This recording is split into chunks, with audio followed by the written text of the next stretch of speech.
Omanfm. Emma Kwaba Mua Transit Bowling Point, so Oman 107.1 FM, and LTUT Anka Live, or Ash 101.1, NAP Radio 90.1, or a sing for Sue, and so any age when they only a Jewel FM, or Dia Anquanta, and after 2, or Bechim, any age my dear, so. When in DFM, it was in German FM, drop ball. Star FM, and Bast FM, Atebubu. Achimansa Radio, Achim Oda Nyansapo FM, Shama Unity 88.7, and no, Takrade. Na only a tea, Jumadi, is so North Star FM, Nefila FM, Tamale Achimansa ewo Achim Oda na Bankam FM ewo Jukwa Kano FM ewo Dambai ewo Oti region Iwiase FM ewo Wanchi Asona FM 96.5 ewo Wasa Akropon ena BMO 100.5 eno ewo Jomoro. Yakwamanan Sources Radio, Naspa Radio, Abawa Radio, WBLX, Tumi Radio, Golden Beat Radio. Nina wa London. Amansan FM wa Milton Keynes, Free FM, wa Manchester. Na Unie Koti Jwedi, wa Dormant Radio wa Frankfurt, Germany. Holland, Kanewu, wa Rotterdam na Ganata, wa Den Haag.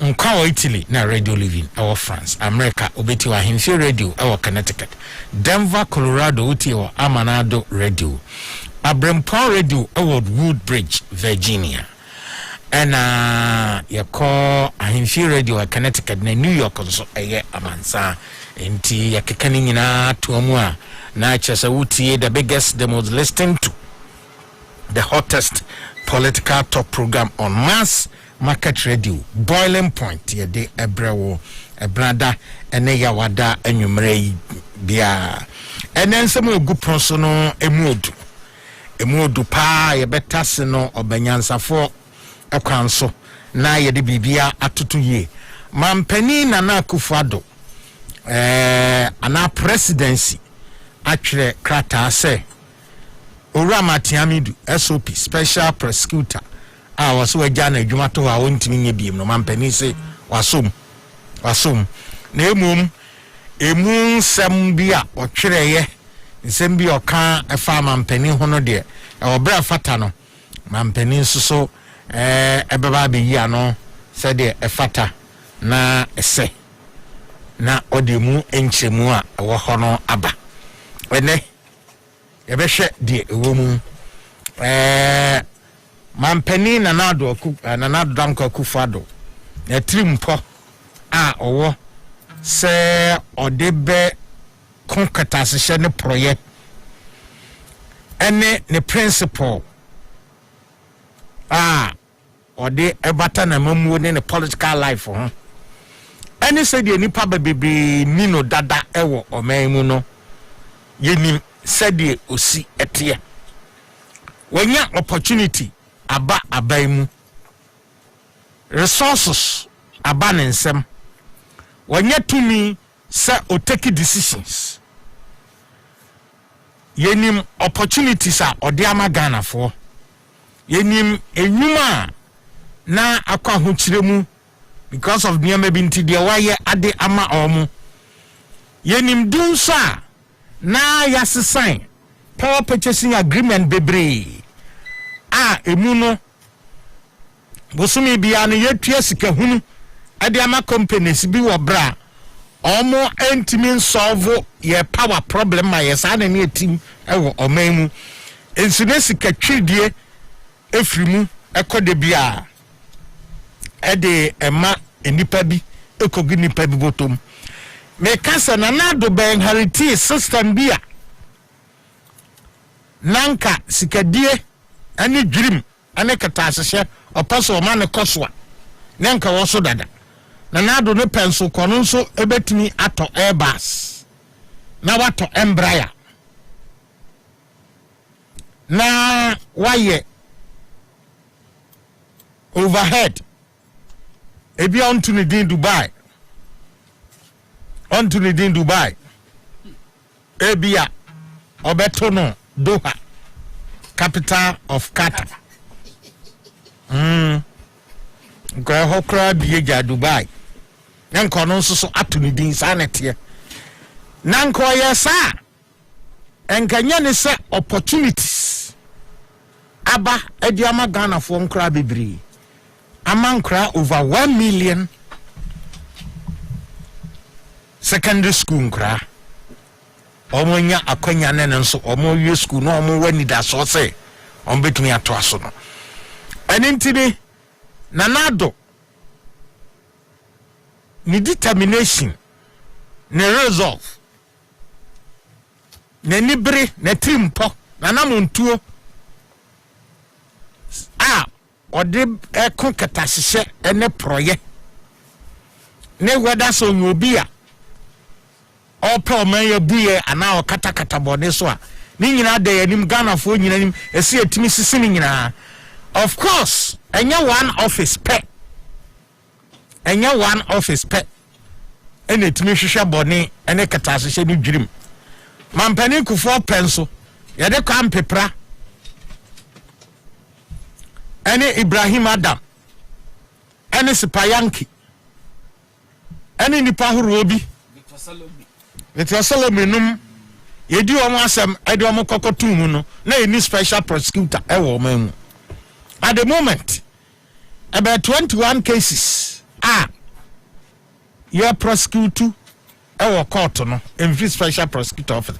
Men can say, don't get me wrong, men can say the office of the special prosecutor is not important. And important kamampani I establish it. One shall be established by Act of Parliament, Act 959. Okay, and go through all the process. But my point is, say ye per se, ye judge nanado, ye carry nushe, ye sisino. Efa na ni brie, any determination. So odibe tu katasishane proyasia. As I say, ye share in totality. Na ye shese other constitutional independent bodies no abai enso so atwi omosai said owura matiamidu ekanyana. What about the investigative bodies? What about Yoko? What about CID, SF? Anyone akeka ho nyina sa na tiana ese hwe no broadly ansa na ye dia kasem but wie no ne de akeka ho ni nyina wie a ebeko kanema mpanin eje Rollins so ni wo ene politics a abechiri ewie a ya hwe first batch of free senior high school graduates dem crofo from Nanado graduates no so results aba enya excitement wo ho nemum ento asoa ene akwanya wo ho mankra say opportunity abide amu mo so mo nto school kono opportunity akwanya e wo ho ene se de betimi aboa wo ne wo man nyina no ebe seso na ya hwe na of course ebe hwe abraka be na due no na yekwakwa akoto abai said your campaign on so esiko enyina anim say na otwi mu de said the mampani director you know ono ankasa agya ne campaign the vice president agya John Mama so agya ne de ana say wa suspend any ade but activities in kakra koso at the constituency level any all matters are rising any ebehwe na aka ho asem wa ha bedin de kwanda kwache mene na asar godin asar bidiakon and atnase pardon ofa na say oh nyakopon adom ahodi wo ho good ahodi wo ho na ense fie nura ne na die yaso abu ifie nura ne na die yaso abu from ahomachi 4:30 am ya na course na bayat ye kase kure bi da so free na if I said discussions ni nya starting but ya first of all be call you ho no special prosecutor of course lawyer Nana Agyapong yes and ya ne betra say na ya didi ho enkomo special prosecutor yes electoral commission also at the register no with the map political parties nyina wa more copies yes more copies good yeah very good because for COVID-19 die enkofo awa record to ase dawo COVID-19 enkofo awa record bi mu kwa adwen so mu destiny and a type to their marriage in the crowd for more to ase that because of COVID-19 e binimum a year pa yes come to me ye as COVID-19 te more to ase that school kwa ya tutu let's say in the midst of all this yina electoral commission ti ma ye adwuma ni say ya almost abasobo omo nse ateni Debbie yes omo nse ateni eno nti bebo mabaso say omo ti mama register no akudu bia ho afena sese no ya na to bia na kofo kasa na ye hu na executives na ye hu regional executives na bi go pa parliamentary ka go pa ye hu no ofa one more mo ye delegate no nto mo the 4 years pa na mo ye adwuma delegate no constituency bo one more for delegates ho ye be 800 constituency bo ho be 800 delegates na wo ho na ho be bo yeah mo na say mo ye adwuma no you don't wait upon even more parliamentary candidate. You don't wait upon constituency chairman, regional chairman, national chairman, national executives. There be it's a modi all of a sudden they just say beto about kwadia and then they feel na free delegate mama betizo. Time we register that fair some kwaji register no. Na mo show obi adi ewo mu and look out for them wherever they are. Ofa Ebin so ha ye beto aba no mu din call register mu as the delegates. But the delegates are supposed to be elected polling station executives. Yes. What I say? Meeting room. But they do adwuma ya won ho. Adwuma ya won ho se ko mo ye o ma adwuma ya. You say ye to aba na hu o. Yes. Okay, this time we say and I'm by grassroots adwuma na mo ho no ma na mato mo sa afre bia se general secretary a ono de offer or pass it through. You don't expect general secretary met na constituency ba akona wo. Debi. General secretary one so timi ko bia be 5 constituencies. No manage campaign no. Yes, at the top level. And what so no wo hwe de koso haka kra. Ba mo ka se ye hu general secretary, ye hu organizer, ye hu national chairman, ye hu ya. And then 75 constituencies. And until delegates no patcho mo dwuma tam na aso no. Mo dwuma tam na aso no. Yakopon adom promise no so no kakra kom. Mo man still na mo enka mo say look bibia kok baby kakra na mo nya adwuma. Register na ba mo nkwaje na mo hwehwe baby obi atie. Yeah. Say ya ha say no police station we no enipa 700 the one. Sanity unim say one constituency me kan twa to New Job South. Omo call center. Enipa 20 and a adwuma ho. Wow. Yes. There's a call center nipa 20. A maburu 20 na adwuma e call center ho. Your mo frefren kofo. De bia. Abato Benedu. Yes. So na nado. Constituency. Oh ha. Achia na otwi bia mba from. Ebi ha na nsan bia mpombe from. Can you imagine 20 people at a call center? The BIF delegate. Yes. Voters. And voters no constituencies no according to some demographic, whether by age bracket, whether by educational, whether by interest groups, what do I say? Whether by Nema, whether by church, or whether there's some group will be on WhatsApp platform. Yes. It is a ne platform where obunim say secondary school for nyina also. Now omo message ni. Yes. Same ye. Yes. Same just one. Zebia how mu say asori mpani for nyina obi oya asori pani wo constituency nyina. This is their platform. Yes. Asofo nyina no platform. Ekremofodi a platform ni. Yes. Because they will message be say the man different from others. Yes. That's what they have to do. Ebi who amachromo. Oman FM. Her politics no for scientific. Scientific. Yeah, the job the ground near the no. Data mapping I be going say any problem who has say we say we needs in ye. Na what church rat ho. I don't know media busa for mesrem.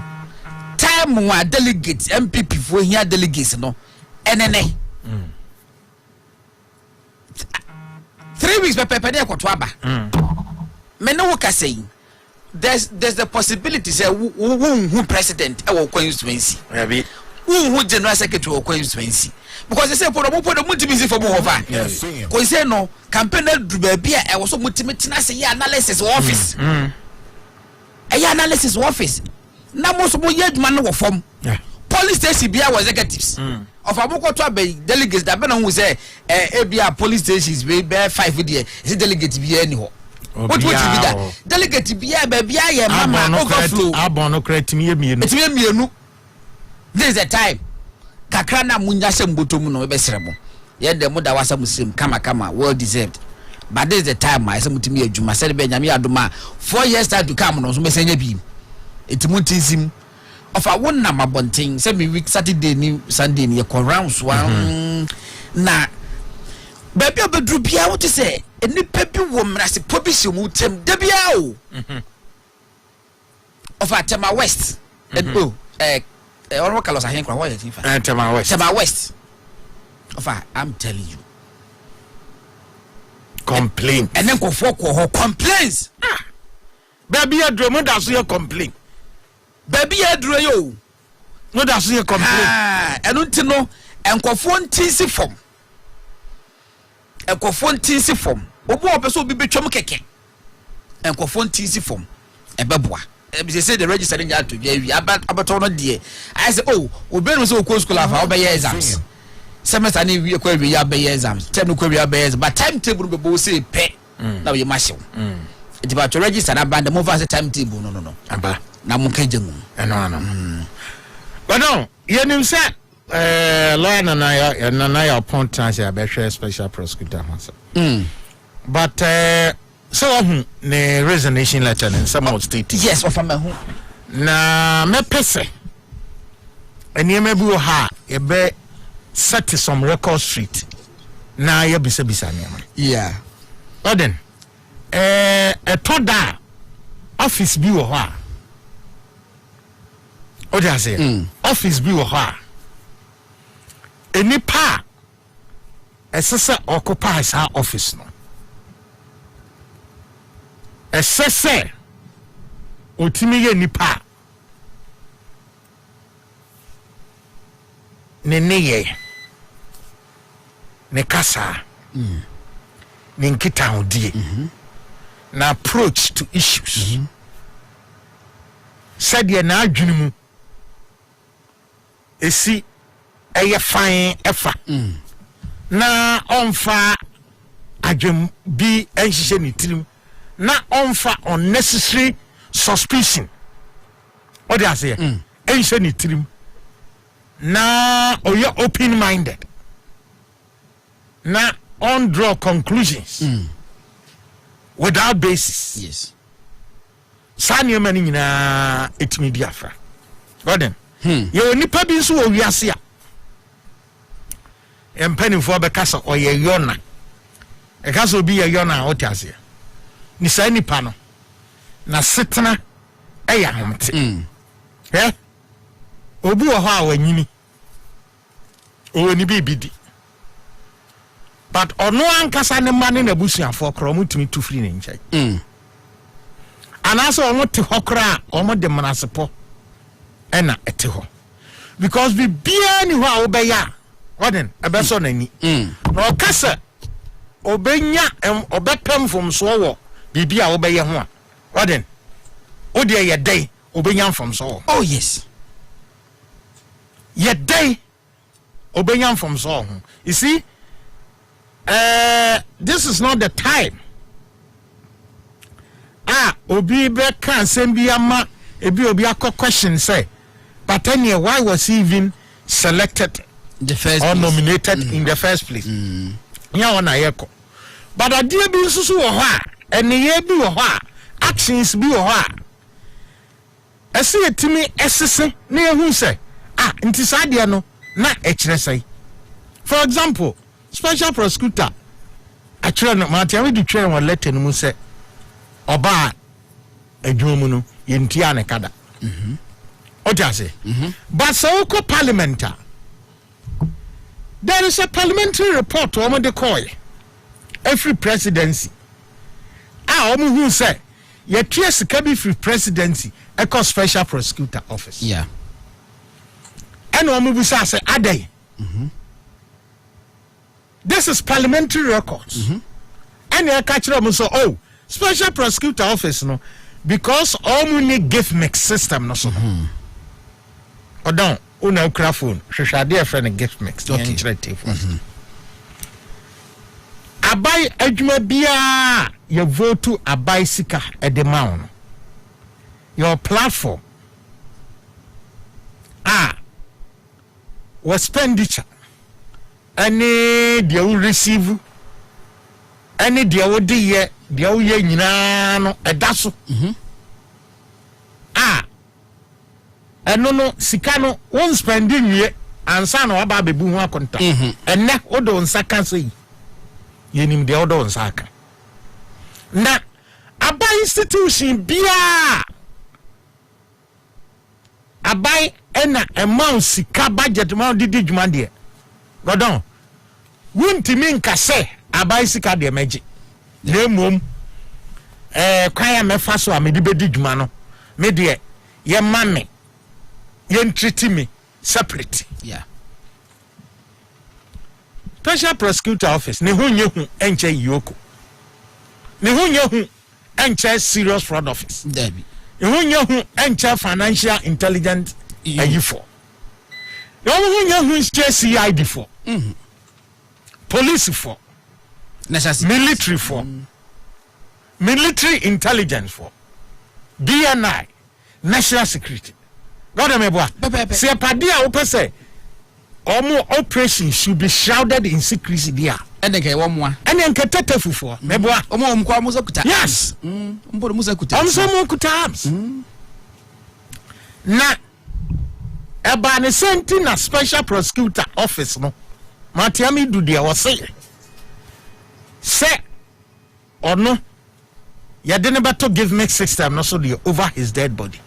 Godin, and yes, sir, when it falls under international best practices, and I say, be shrunkubia, a no nagging. Godin, I do a woman new trimu, or no dear Danny Trimuno. And a China say, give me system, no dear umpe. I can tell you on authority, say, Nipa Odikai, or ye administrator. And our budget officer a second day no etu OSP no wamana anya djuma wamana set it up because your agency yato ya vote budget amount since 2018 but budget no asase obi ba office ho na o set up administration office. No who say, the nature of your operation you're doing, ebia organogram you be here as approved by the board. What on yes sanity? So that your accountant, your auditor, you will say because overspend this car, overtiaka, any person any adomo to payroll so levels by any adomo to when you know you matiami duan kasa na obey it's part of the civil service. And to be by now, where dear Dabi and to Fenipa or di Kaya as also started up all this structure. No, God don't want my company. They did call my school on your baby man. And there are some American will be a OTM in then over to me a call AG office. No, Koyan and answer baby. Also, that woman in Yagma. God may can yona any nipa ne ho ahomte na setena ahomte na dwuma ahomte a woni ne yade a enye ana ono no koye second person no may I know the person from afar. Okay, I know the person from afar but me shut down corner ho enko bis but this sense I me na who say first person or call na ama na anya adwuma no nti afa second person and then call office or as administrator no or ko hihye saa niema we yi a sika ya de bro mu ya be hihye bosome we ni makatuani matiami du gisei ni deputy gisei board members say be on budget sitting allowance and monthly we omu dey say no afa do say give mix system no what did you can you believe it a spy a machinery a spy enti ya should that set it up any day be monitor or no a kind of befa so spending is any na adwumaye. So as we speak now, budget the office of the special prosecutor no or no office ni one person be set up any structure. Dabi. Ama yetua obika. Ama aye obi bibi. Rather no or that say yemfa omusika no enkomfa attorney general budgeting ministry's budget. And about more attention no mo so twere de man say that will be an illegality. Emra ma ye ho kwan. Sawa we agency or you know yemfa usika e ma me fire ha. Wan kasa fa wonko fo ahia omu nyina audit budget officer. Hwan na mo set up muadi. Say the new agency and institution bia eba. Yes set your mo. Gordon. Monfrey news afuseni. On say news afuseni ana wa baba kase. Enya no krese yentia kan. Now in baby the source is from parliament because a report went from the presidency sika semu ana office of the special prosecutor by and the explanation was that office of the special prosecutor only give mix system also. And you know, this in the meantime, no, you can free the presidency. And enya no kresa matiamidu. Oh, no, deputy. Monies have been paid to them from the presidency. Let's set this record straight. Now, Gordon, menko somewhere tosumino. On the office of the special prosecutor, no, necessary regulations at the operations. You setting up office now and son employer be appointed no as special prosecutor no and attorney general office almost started say almost your consultation with civil society groups near the stakeholders say act no there ya pass here what does say after any be hwehwe nipa no but regulations so as so mo dey adwuma no ese enti omo the adwen ya and omo ya draft no omo the copy of the draft that time ya appointed Matiami do no omo the copy of the draft e koto ni table so say onhwem na regulations nini o si aferi adam mona be yamame adam mona mo be yamame na me na ya appoint me na me baba be ye adwuma no and almost say a jaya a crass makana menwe where your draft and to fine tune it for what they can no person you be free you free biano you free the person or the can biano faka home a church in a bossa ena emerason say as a set regulation no eco parliament around 14 you na make us obi o ha eh ene uhu se wa god me kan se uhu se wa ko dada baba wo bi so dada no so ne maami bi na ko kama no ene se no odi na chi so ko wa no oh on be ware na sia godin ubu ahu ni sa eh akira no ba ko di na chi franjon mane nyon nwanwa aware ne ma so da tiabre obetete na manako what did I mention that and a regulation could parliament a could parliament because by a human is a certain general and the regulation of parliament here. Now my time do a strong worded letter, in fact very offensive letter. And they command the clerk of parliament. Say, as I say, can the only board no, and a day regulation no ba. No mum and get okay. There can so no more. I know nothing. Because all other agencies, all other independent, similar independent bodies are juma. Our regulations no, not necessarily say and in that case a new officer I think set it up for whether we like it or not, special prosecutor office no. Oshemra to me a constitution or the ama and your officer you bet me a day 4 years. I set it up a year in food. Pardon, I say, what is school? What does it? Now see school no. And this I didn't know say. A bewo 8 campuses. What does it? Ya be Cambridge O level and A level. Oh. You be SS courses, you be diploma, you be say, Gordon, won't me send ne, you be a school na you Cambridge, that won't me. Now I start to crash. What started nothing works like that in this world. Omo you tintin trintin, young country momentase. Omo you tintin trintin, young country momentase.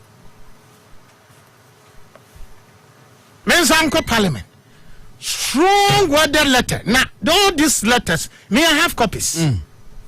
A chair command clerk of parliament. Say, a casasa ne board no, and one more regulations no about parliament. Nanya AG office. The clerk of parliament cried, they were surprised. No one saw the Amra way free. And I'm afraid AG for the Pamocho, more withdraw. Consider it withdrawn. Oh, who said ne? There is a nation letter no. One copy the board. One copy the board. Daddy. One on the board to be a man here. Na appointment na. Ya vete no de ne instruments of office ni ade e share ne nsam no. With the involvement of board no. There is a nation letter there. Na Gordon. Oye Juma as chief executive, as managing director, as whatever. Now, ultra resignation letter. You don't copy the board? Some of money, you know. And there now call parliament co create impressions. Board no ubuomo, no mana. As I offer. And as offer can be so. Na utimi ediyo. What then? Ehoniama basa. I'm talking about a nipa. Yes, obia. Ona yano yano hoso wada. What the ninyani ding. And that's also what that. Yeah. Yes, setting up special office of the special prosecutor. No? A lot of our development partners. So, yes, omo beboa. Into a year na wa offer say obey. And one country. What then? Omo be chair office no 10 computers. Yes. Very high spec computer say computer e wani mu pa etimi didigma God say e save a bicycle mebo. Oh, why not? And a computer no board on your computer feature Daddy on your sati up near the computer cause mon fan komempe eh adenya e bia omo de niam bia hye you mo best spy on him best spy on what kind of mentality is that? They say no answer. Also investigators. Make still the computers no and the chief of staff office okay and you won't pay with dia and here odi yam fa we ngunche ye ko procure foforo adiama and am ko toto foforo na am de ko say yewura we dia yam pese obey say wadwuma no ni ho akande enti ya start atoto nema diama o se daddy This a dear mea me kwakoto. Mami si dream.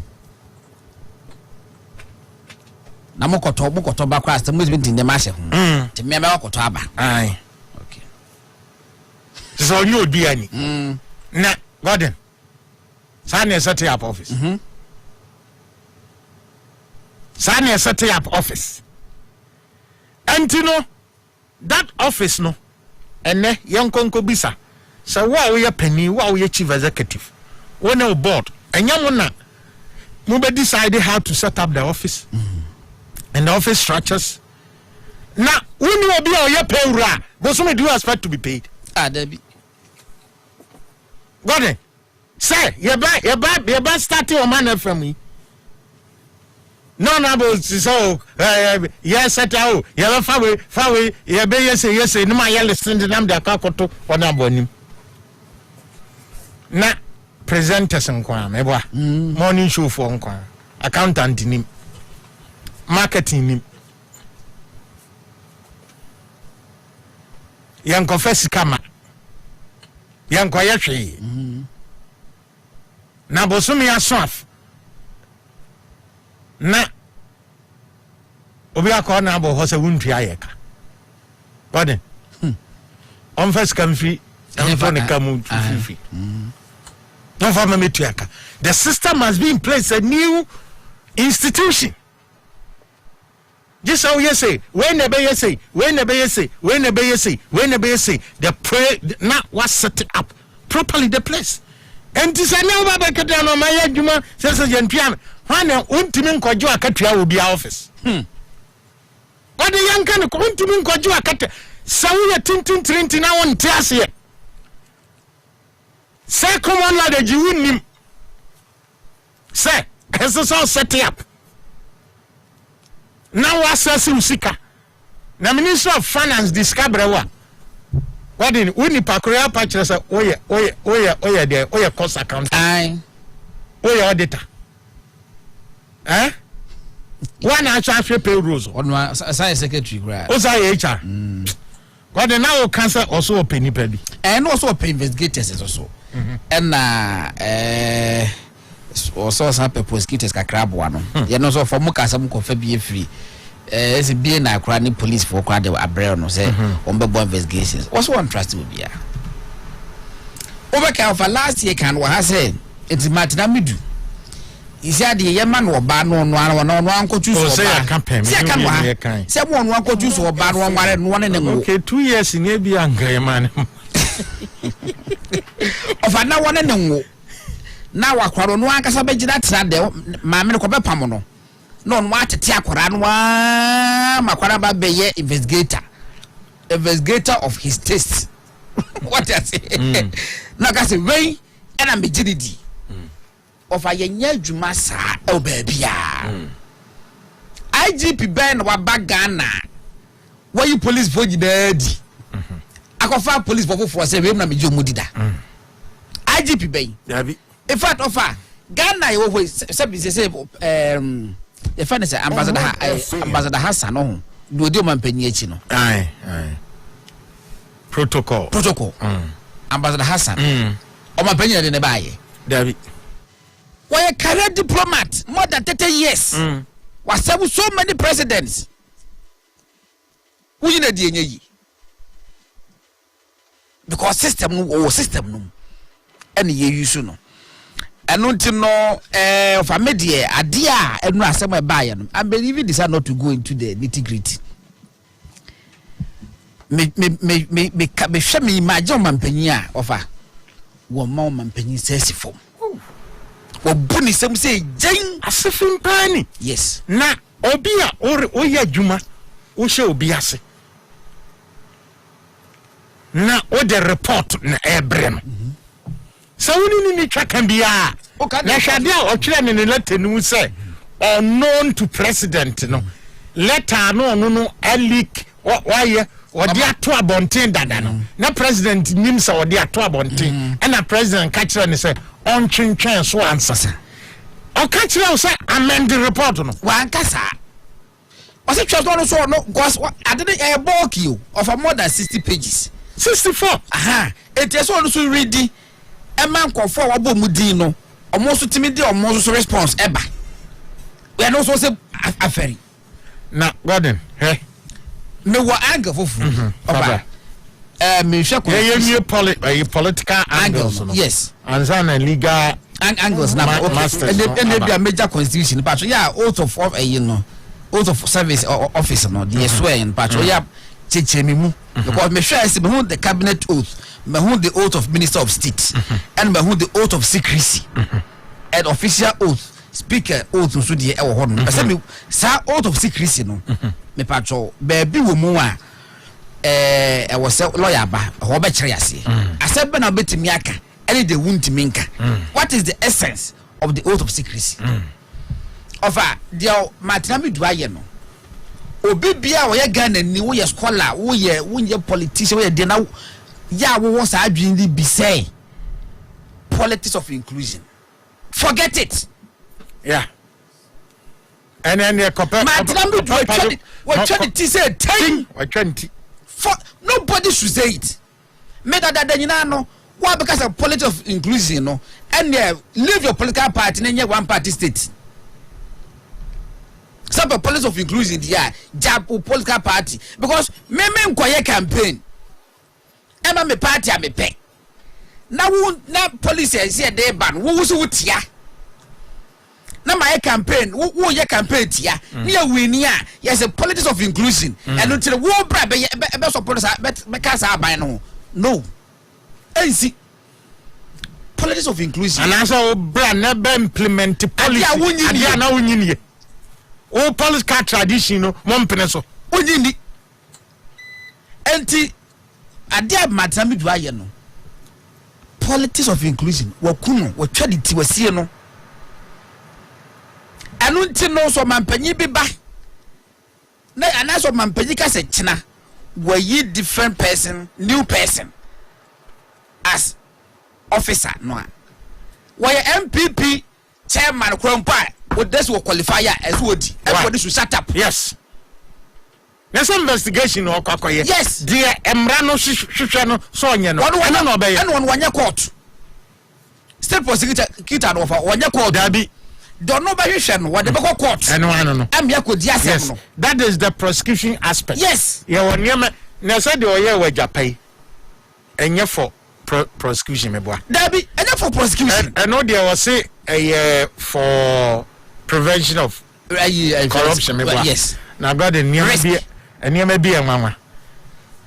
Matiamidu oye financial guru. Dabi. Oye financial analyst. Dabi. Oye investment bank. Dabi. Huh? We a lawyer. Look, we are complaining woman here. Any amami way, any amami police form investigators, any anti-ajuma we mean to me. And Crawford disika woman mu atwam. Ewa ba ye atwam panso. Aga na fodi omoni hu ye ntitu abapama ba ye atwam. Appointed the office ye created the office of the special prosecutor. She aniji bank crofom sa omo di esika yi ene adimire ye atwamu ye be yom ho adwa papa ba ye wa complain ye ko ene mini wei for say ene mini wei ene tanya metimusa ene me in spite of all the resources of the bank Agyapong do ho de all of a sudden when your resources all the resources and the brains, yes, and the knowledge, yes. What me ya kwakofa ena wey ena ayi odi bi hihye mu ya ka terms ni bi say this one was smuggled in through the back door. Yes. Enya all the financial terms ya ba Martin. What is that? Any all negative adjectives. The abobo. Yes. The way smacks of corruption. Backdoor the bed. Na pot. Anya ya tu omamu ha power purchasing agreement. Yeah. Honorable Boache Janko. Onye special prosecutor. Onye investigator. But otimi who say power purchasing agreement yes in sign. So ya ansha anyo hu bibia. $7.1 billion abai our brands. So he initiated the necessary moves starting renegotiations of the contract. God me boa. Pepe. Ama ya save says car me boa. So many areas mobile interoperability contract na say na 4.4 billion Ghana cedis. You buy ye 4 billion. 4.4 billion Ghana cedis. And now that's about me you to 400. I think 400 million. The same yes. A special prosecutor na koye. Dabi 4.4 billion. No, 400 million. Sir, I buy any Dr. Baumian free, I'm free 4.4 billion. No, I'm 400 million. Got it? W a new 400 million. Fred Dr. Gideon back on country. Mobile interoperability contract. Over the trust. Say it me. I'm talking about and Shishemua Abaya and Susutimi. Nesikabia, Kabako Dinkro for free no. Aban Susutimi, am I in your savings? Oh, Meboa.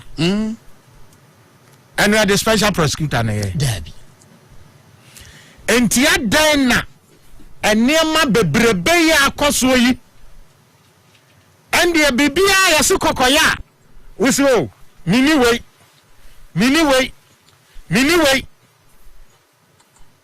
The other kwakwa crowns as well. One who said Bibi Womua, Obachi Nipano, so political interest. Say, dear now, also Nipano or co-election. Or co-election. And was it prudence? Prudence, any law, any mrebiemu. We say, Obiakwa take a year first nomination forms about a flag bearer of NDC, and until what he has been able to secure insurance for himself by being elected as a presidential candidate. Yes, and Nomrano Hinijina, and until prosecuting now offer some prudence now we use yeno. Yanunti was so prosecuting yeno 3 weeks to elections. Yeah, war resign on the another day. Let me say, another chrono, and Crown party walk. And until you Tichabi bumpers here, that is his business. Prudence for one person, or Tichabi bumpers and another their own malicious intention for the other person. One would deserve insurance. Someone, a US scandal that has robbed the entire world. I'm a company now, Airbus, no, you're finding almost over 3.something billion pounds. Next will be who more. They can say, oh, we're seeking on who insurance, or Kakujina political party bidimu na ya to Obama. Entino, asem no fan hokra, enyahwe, oh monko. Oh, my uncle. Hey, oh, prudence, no. But Obia was expressing faith in you. Not that. Onwa not by mooning and crop for moon. Said only competent people. Or be womb. But still, I'm person DBBC and Rabbi Ejma. God, then I'm a kind from Obuha. Yes, or Yona. Na sitting ya. Hey. Oh yeah, why or no being issue? Over as a lawyer, a better patrol, law patrol, Emrana, the act establishing the office of the special prosecutor. A treasurer president beat me as a special prosecutor and as a intimate, but yeah, answer mammy. Okay. I the quote me Busan say, and they may have walked around town. Supporters of Martin Amidu. I don't know what happened. Almost a son, almost a say. Now I buying per se next week or best came Martin. So Martin did that to outsmart the system. And you possible say best we Sake nana. And you possible. Oh, the lawyer will have patrol backing camera sa act no. Yentimi Sake no. And so no unfortunately we can't ama people are sabi or more intellectual. I so steady sir. Our creative impression sir Papa Jane and no protecting. And as if say It's event on yes, because we interpretation about me that and one of been so na at the current year you don't cut my house no chrono bebreba akoso wo memua before 2016 dubious contract bebreba akoso wo kroma inflated contract yeah no there the country has already lost money Agyapong ideas can you lose skap ya obi an lose ska ya fa you go to be baby dabi anu there ya fifi mo hu ntati akoma ya hu ntati akoma hu ntati abonyuma wo hu ntati ahrawa wo na dia da ho plane anu there ye hu hwi wo na dia hu bibi kra no obi asikie no ho insurance ba so kwakwakokuja Bolin point 2 T free Oman 107.1 FM Ashfm Okumase. Yeah idea. Yeah the prapra kwemu. Yeah okay ofana 4.4 billion. No use 4 million. Man can so God enough 400 million. So we mass by who's be say 400 million. 4.4 billion. Yes. And we use 4 million. Yes. 4.4 billion. And we use 4 million. What 4 million free 4.4 billion more Becca saying. Gordon. 4 billion 396 million. And I'm a boy. Yes. No, Makai. Yet the system is working. Yeah. And now bet my is yes. Come will be yes. Yes. Into my Amidu. And I won't carry and say, hey, what about me and ma? Nkobi babebuye. Obasa eyi free so lawyer free so best actors but before ebia empenfo bi wan hwere bakwa kodeja ye. Questions ni babebiri ebusa ne say enu ntini ye hwede asem amatra medu atro e de accusation bi aba ke kanse basa na ebetima affect MPP e wa batu hu ana. Oh say me hu ebusa fa. Answer dey simple. Nyakopon adom Matrambi do a letter or the babont in 4 pages. No, baby and who can say Omanfm Afeska. Baby no cast on Manpenny every ska. Baby no cast on Manpenny, Absmo be so on face camreno. One cast on Manpenny corrupt. It would dada to muda. And then my power Manpenny ayano, Kosopo de. Yeah, Manpenny wa baba mu penyo. Minister in Crawford Modi, just deputy minister cra. Omutimi F. Yasika. Eko to daka triakama. A daura spend a whole night. Eka is can one. Ya wana man the book to me fu. Bobu to fu. Say nyawa. Abamu chronobo and atiatis in answer what me nya bi. Nanado wa deep Omanfm da onye bisada. Na Gordon. Sa oya adwuma na o hyamase me na me o report mame no akokoya me nka se koyi we fashem dia me kiran se ma me mre na me hwehwem na wo bisa we Gordon Agyapong adey Parliamentary Select Committee on Finance chairman Finance Committee chairman Dr. Sibeyabo yes Oman monti me kan se ebede no aye hwehwemu we wo bra omfre Mimi committee member bia said ye yenum no yama meka Gordon said ye nhwehwemu na wo de ono ana no nhwehwemu ya no eyakom o towrem o tia na nkandro nti obeba no na Agyapong we kra no no okra yi had obobodi akri no oyi we no we na ye we no ehefo na no mokasai ba famu na utie omo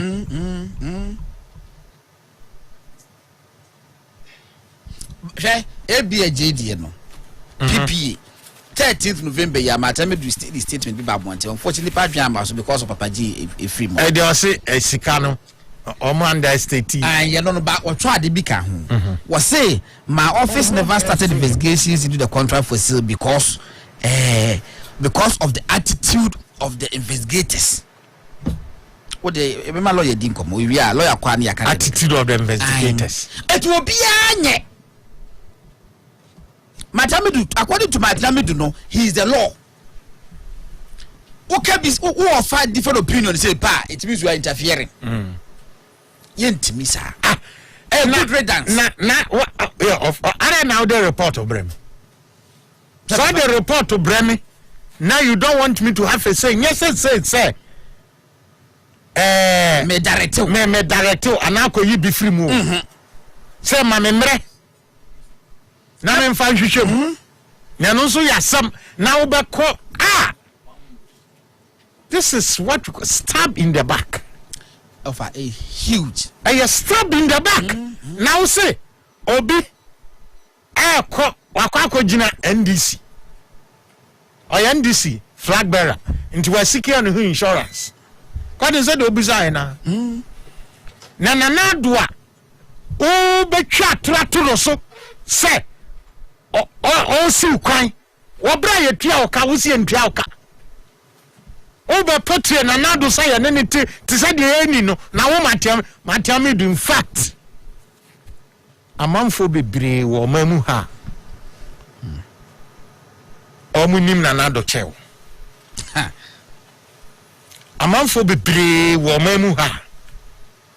Almost what sense of judgment. Obatina propaganda because Omonon person a boom crop bamuno. Oh, that's it. That's what we create a party. Oh, Martin, I represented. He was our only hope for fighting corruption. I won't vote again. And the madam will be framing and not paying. Or you make no class me with journalism school. And what can tell God and send your DDA new trust, new trust, no, or Montoma MPP is at the and I'm saying, Massa, Madam money ding. But if the boy called Brown. Now, I'm saying, social media. Obia, Missa, we new trouble, we end this in menu the course minimum. And to know now, those new trouble will be a position. And to know, please forget it because you are counted as one of the new trusts. But we are end this in new trust now. Tell me, do back country, say, Obia, Boneso, Achino Crana. And sounds our secure himself insurance. Because I quite Jinama and I don't know who they say. It's a Crawford never take off a forms up. We are Crawford. Criminal case near do as someone. Cocoa party. Nakoya flag bearer. A castle Martiami do show more. Over the castle, he has secured himself insurance by being elected as a presidential candidate in Timen Cocoton. Because of prudence. Young cover. Nanado dear, Wadani be training. Onko election. You say or tome. And or chichirin ketikra. That is business now. Young cranimatology sponsors we are now a lawyer and Agyapong and ye fa emrenmu. Grace me party clinic omo Medina catch a ball last stop. Na almost so mon share and say general consulting, laboratory service, general body scan, physiotherapy, and a dietary counseling. Yes, I would do and a Plan City Extension Project. The woman say, as a so one can say to me now die. Na Utinemu, na Obeye Fiura. Pram District, Ningo Pram District Assembly, any Minister of Local Government, one partners, any habitat. Or Mwakabumu, yen shishaya. Ubetimia akunya dying, ewa pram hoye diamau, aya hon shishena, watinum, utria, bibi kakra, watim, there can bosumi akatria, there are the bosumi, tika utria tiamo kakranka krano, and no de udi tria danaka, na ababa yodia. Ghana Made Company Limited, Edikamfo, Ghana Made Company Limited, Onga obo kwanto ho, Emma, Ghana Foji. My enchre me who said Ghana near my papa. Sana Ghana near manso. Papa no. And ne what the Ghana Made stores aba. Stores no. Miami abibri. Ubetinya kumuno kwakoto. Ghana near mebini. Ghana Oil Company Limited. Goil. Omo filling stations. Go. Eche oil marketing company biya wo mem. Esan se ye jiwa mutum. A oil marketing company be our woman. Ye talk almost product. A man for with GDA or goil, fuel, muso the goo came one, a bonjin hobby. Almost ye decamf. market leaders in the oil marketing industry. The all can say oil na okoto fuel super edigu kan mu a normal fuel no akoto no de nanso no higher grade fuel the amount normal price. Greenfield Scientific Herbal Center omo wonungwa adogon last stop estate junction na edie yare ne hawo sexual weakness and infertility, stroke, diabetes, cocoa udom peto afre ho na omo ACC diama ye bone setting, gonorrhea, hypertension ne Johnson mu yare nyina okopie Greenfield Scientific Herbal Center omo beton diama bronya bawo bronya de eni anigye ne ntrase enenam na busanfo ahia na akoye anigye mu ekoba sadia eni ene man family wine a free South Africa, 3 renowned wineries akontra pam ho do onidie onim dia kabo ho ediaba man family wine a you want a red and a white one RT options and distribute to Oman man family wine and as I say a man full frase stock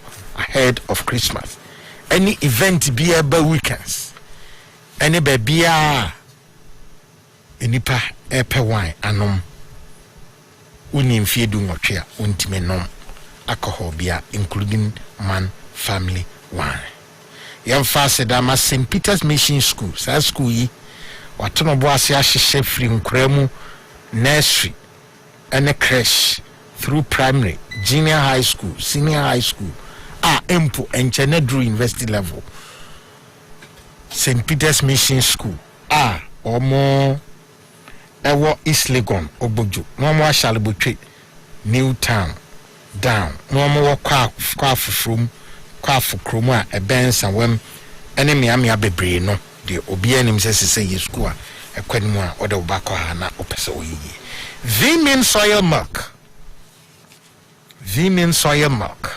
milk sonko me ni pedua no papa na your flavors ahodo ewo mu every Thailand and aba na high in protein, no saturated fat and cholesterol, high in antioxidants, non-preservatives, and lactose free.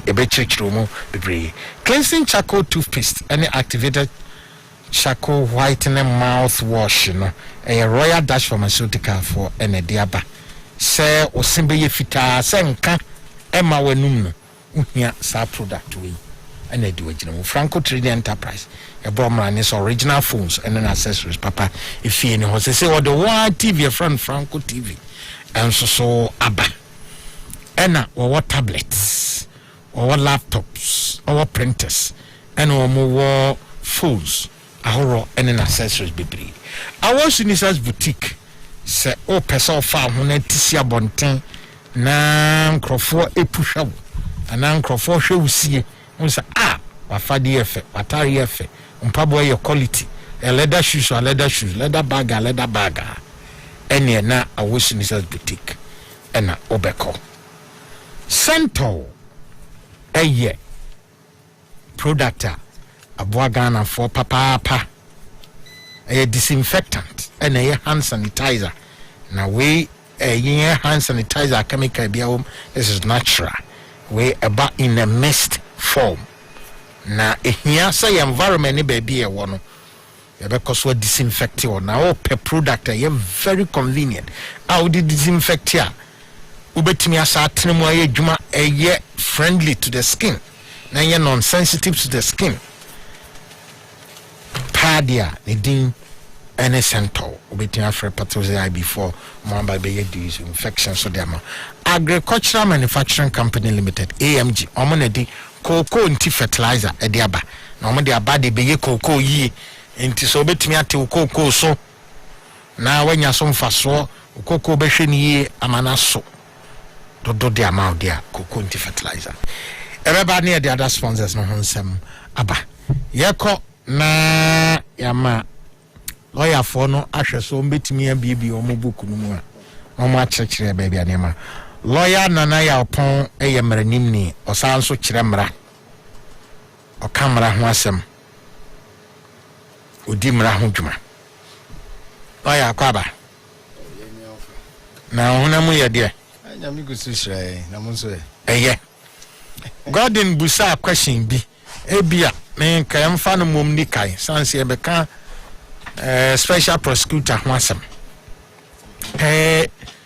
ose on de otietie na nkrofo bi say ai nkana mampani boabo no ho se ko be pam matiami du afri na konya so no so ntena ho masa nmu gwase ne meto no into no na resign special prosecutor ne act na establishing emre no mu no mampani etimi esore se mapamo kwa na minim se bia wo ko so be free ho ana se be bia be free ho be building ama asemi ayaba ye ni so ye de ye ni mra ye hu bibia yi se de mra no mu no ani ebetumi ada ho amaye no oya eno ena ye hwe ni yo go fa Omanfm and adofun so mo bompa e man so asi encha me ma menum bebre ja mo so bompa e man nanga sami wa fa so afun ono asufa and then the tree no me koso so achiache bi and so me sister je kum de dance man also me nchia o hey that was just at the station at one when you feel that ebe ka koye obi o papa na koye outside broadcaster o chamunya na ne ho ne se office of special prosecutor no mima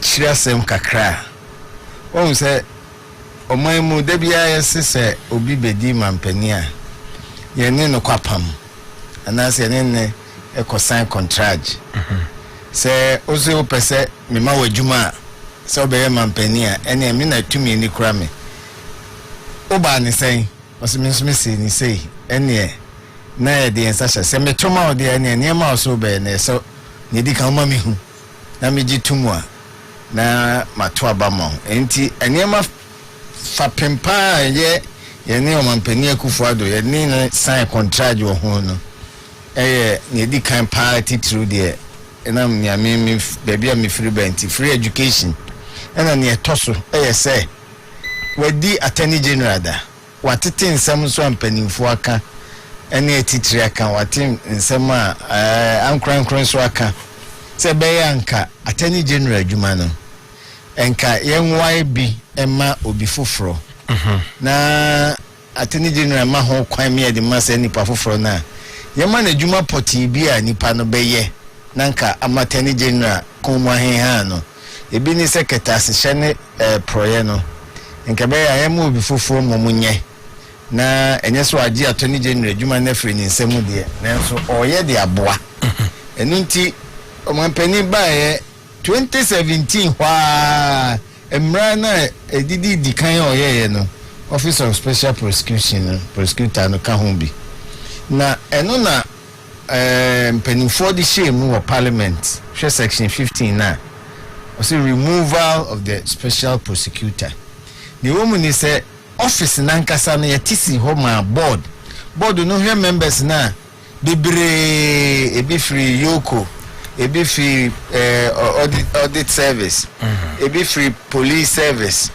financial intelligence for bomudi okay institutional representation from kwa phone no kra na yesi agise uyi obi a pamaminko ho uyi obi a corruption hunsem kan ade no wakwadare mu yie okay France anyezo of institution wanti Ogyapong obi a audit service ene yakona kugina ya name there be me na mode me ba no yesi yehwe hu se ananse so matimia ye corruption yaketa sese ne proye no enyuma ni bia ma edimu enfiedudu obi mu ansana ya de me aba na so hu enye sa de a sebi untimi nsorea na so de obi e kokeke akotena so bi okay enti sebi enye obi a keke ene ade ne kotena ho wo section 5 na governing body of the office no the board of the office is a board consisting of special prosecutor na aka hu bi na bedi echire ene nipa ba ku fi audit service or say not below the rank of director until you kuku dampa or audit service o any award police service ni not below the rank of assistant commissioner of police and then SIGP ene deneko iyoko for also say on pakroye director financial intelligence commission for human rights charge ni ena obia onim tetefun adwuma yese CID enyuma national security enyuma ni bi ono sense so yo obia onru director no ena oba baako ono nso akwadare wo ketasese ni proyemu board nini ena o chese office na adwuma ni nyina no ehye board na se so wo board no na ese yen hyehyɛ etimi de boa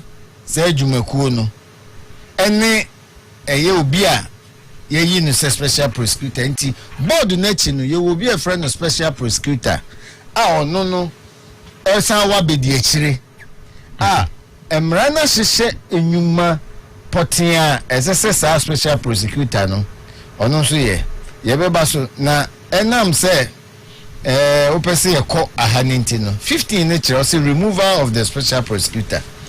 Special prosecutor no any pebia offer empo mampeni kra na ye de oman mu japade nyina ma no yenum da obehye na adwuma se ne yenum da nso o de beto ho ena bra oye adwuma no ni mre kra nso na se bi wangu a yetimi kra tu na de so enti obie ni ho a o oman mu a oye oman adwuma ye betimi akeso ye onde ye afebo agiso owom owo betimi amo akode nenso suban bi oho betimi adadi a enu se etimi ema o adwuma ne ball ni edi kan or stated misbehavior or incompetence ni underline incompetence na say stated misbehavior or incompetence no e betimi suban boni bi a wadan na di anasa adwuma no ya hwa kire se wa na hu so ana untimi nye so hu anasa bia edemu bi incapacity edem bia to ema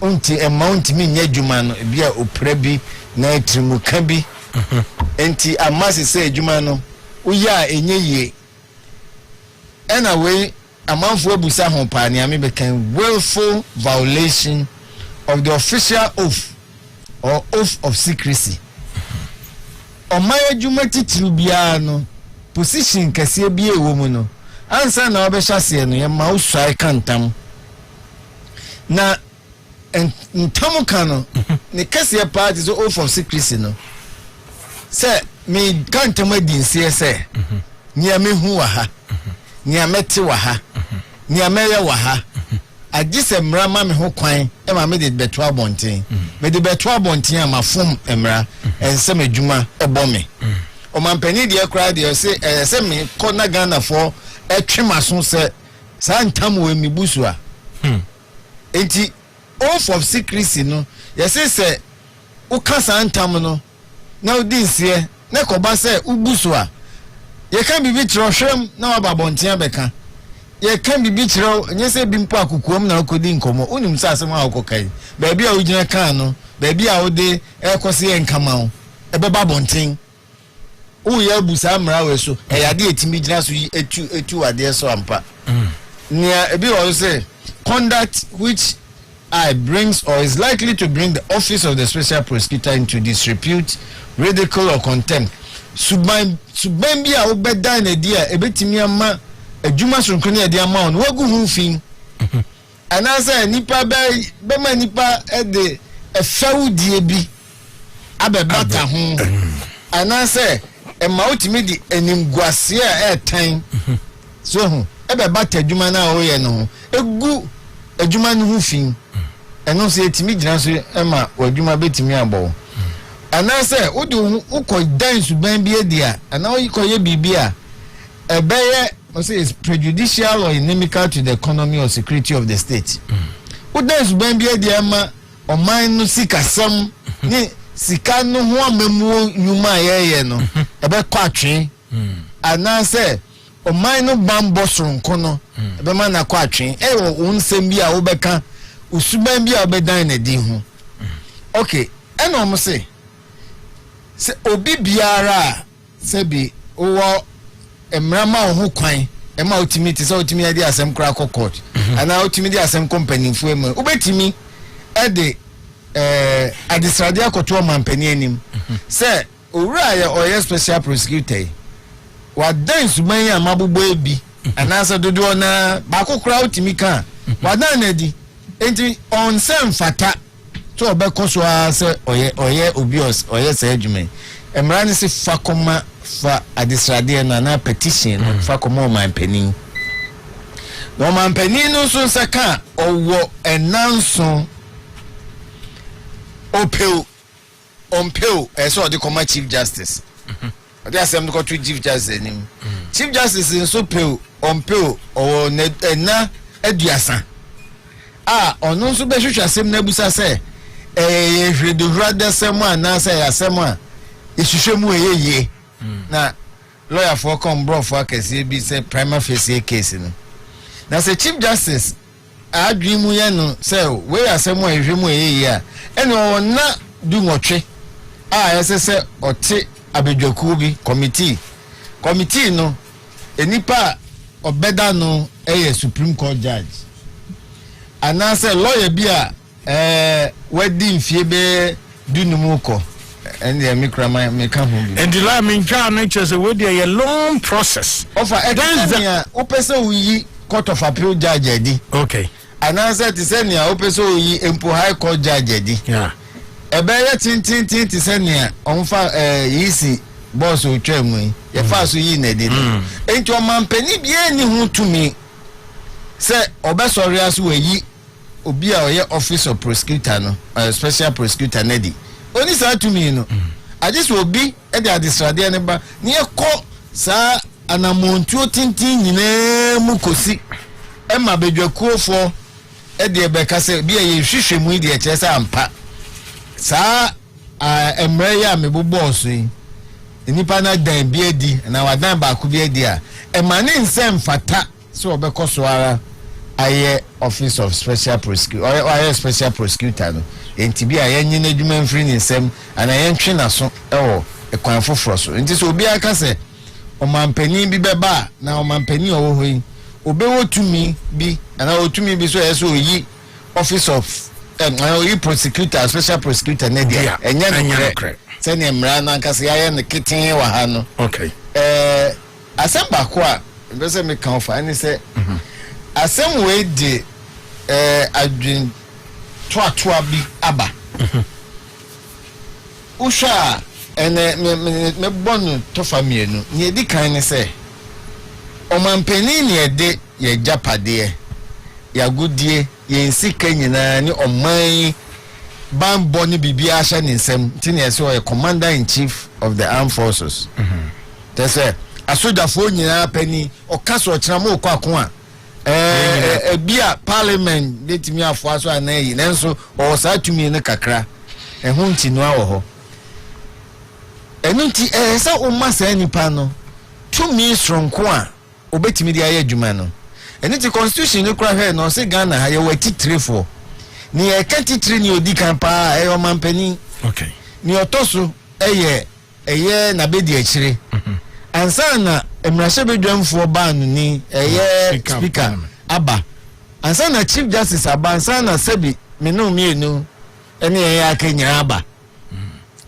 se won mo Omanpani no tumi anu emu odu saa ebedu ba bi no owo pepa se esese ebosha obehye contract ye ne ye no obedi so but obi fufuro ebetimi atwe saa adwuma na san ama ebedu ba bi no omanfo onya ne mugidie biem pom yamana akonya biem se mrama no ho kwan a ama opepa nso a ode ba ya no nso ntie to ne so aba no wonhwa no ntimi anye me ka besi so se o show office mi mumu de makan de bia office of special prosecutor no me mani anye hoda me train say me de me kan fintete na nya me nkwanso ni pa bi so ni me adwen say ehun hia ni say offer o ko force ro abofo kra ba be office of special prosecutor na ohun ne ho say asudi eda ne so no eye mra na constitution no ene mra na ehye no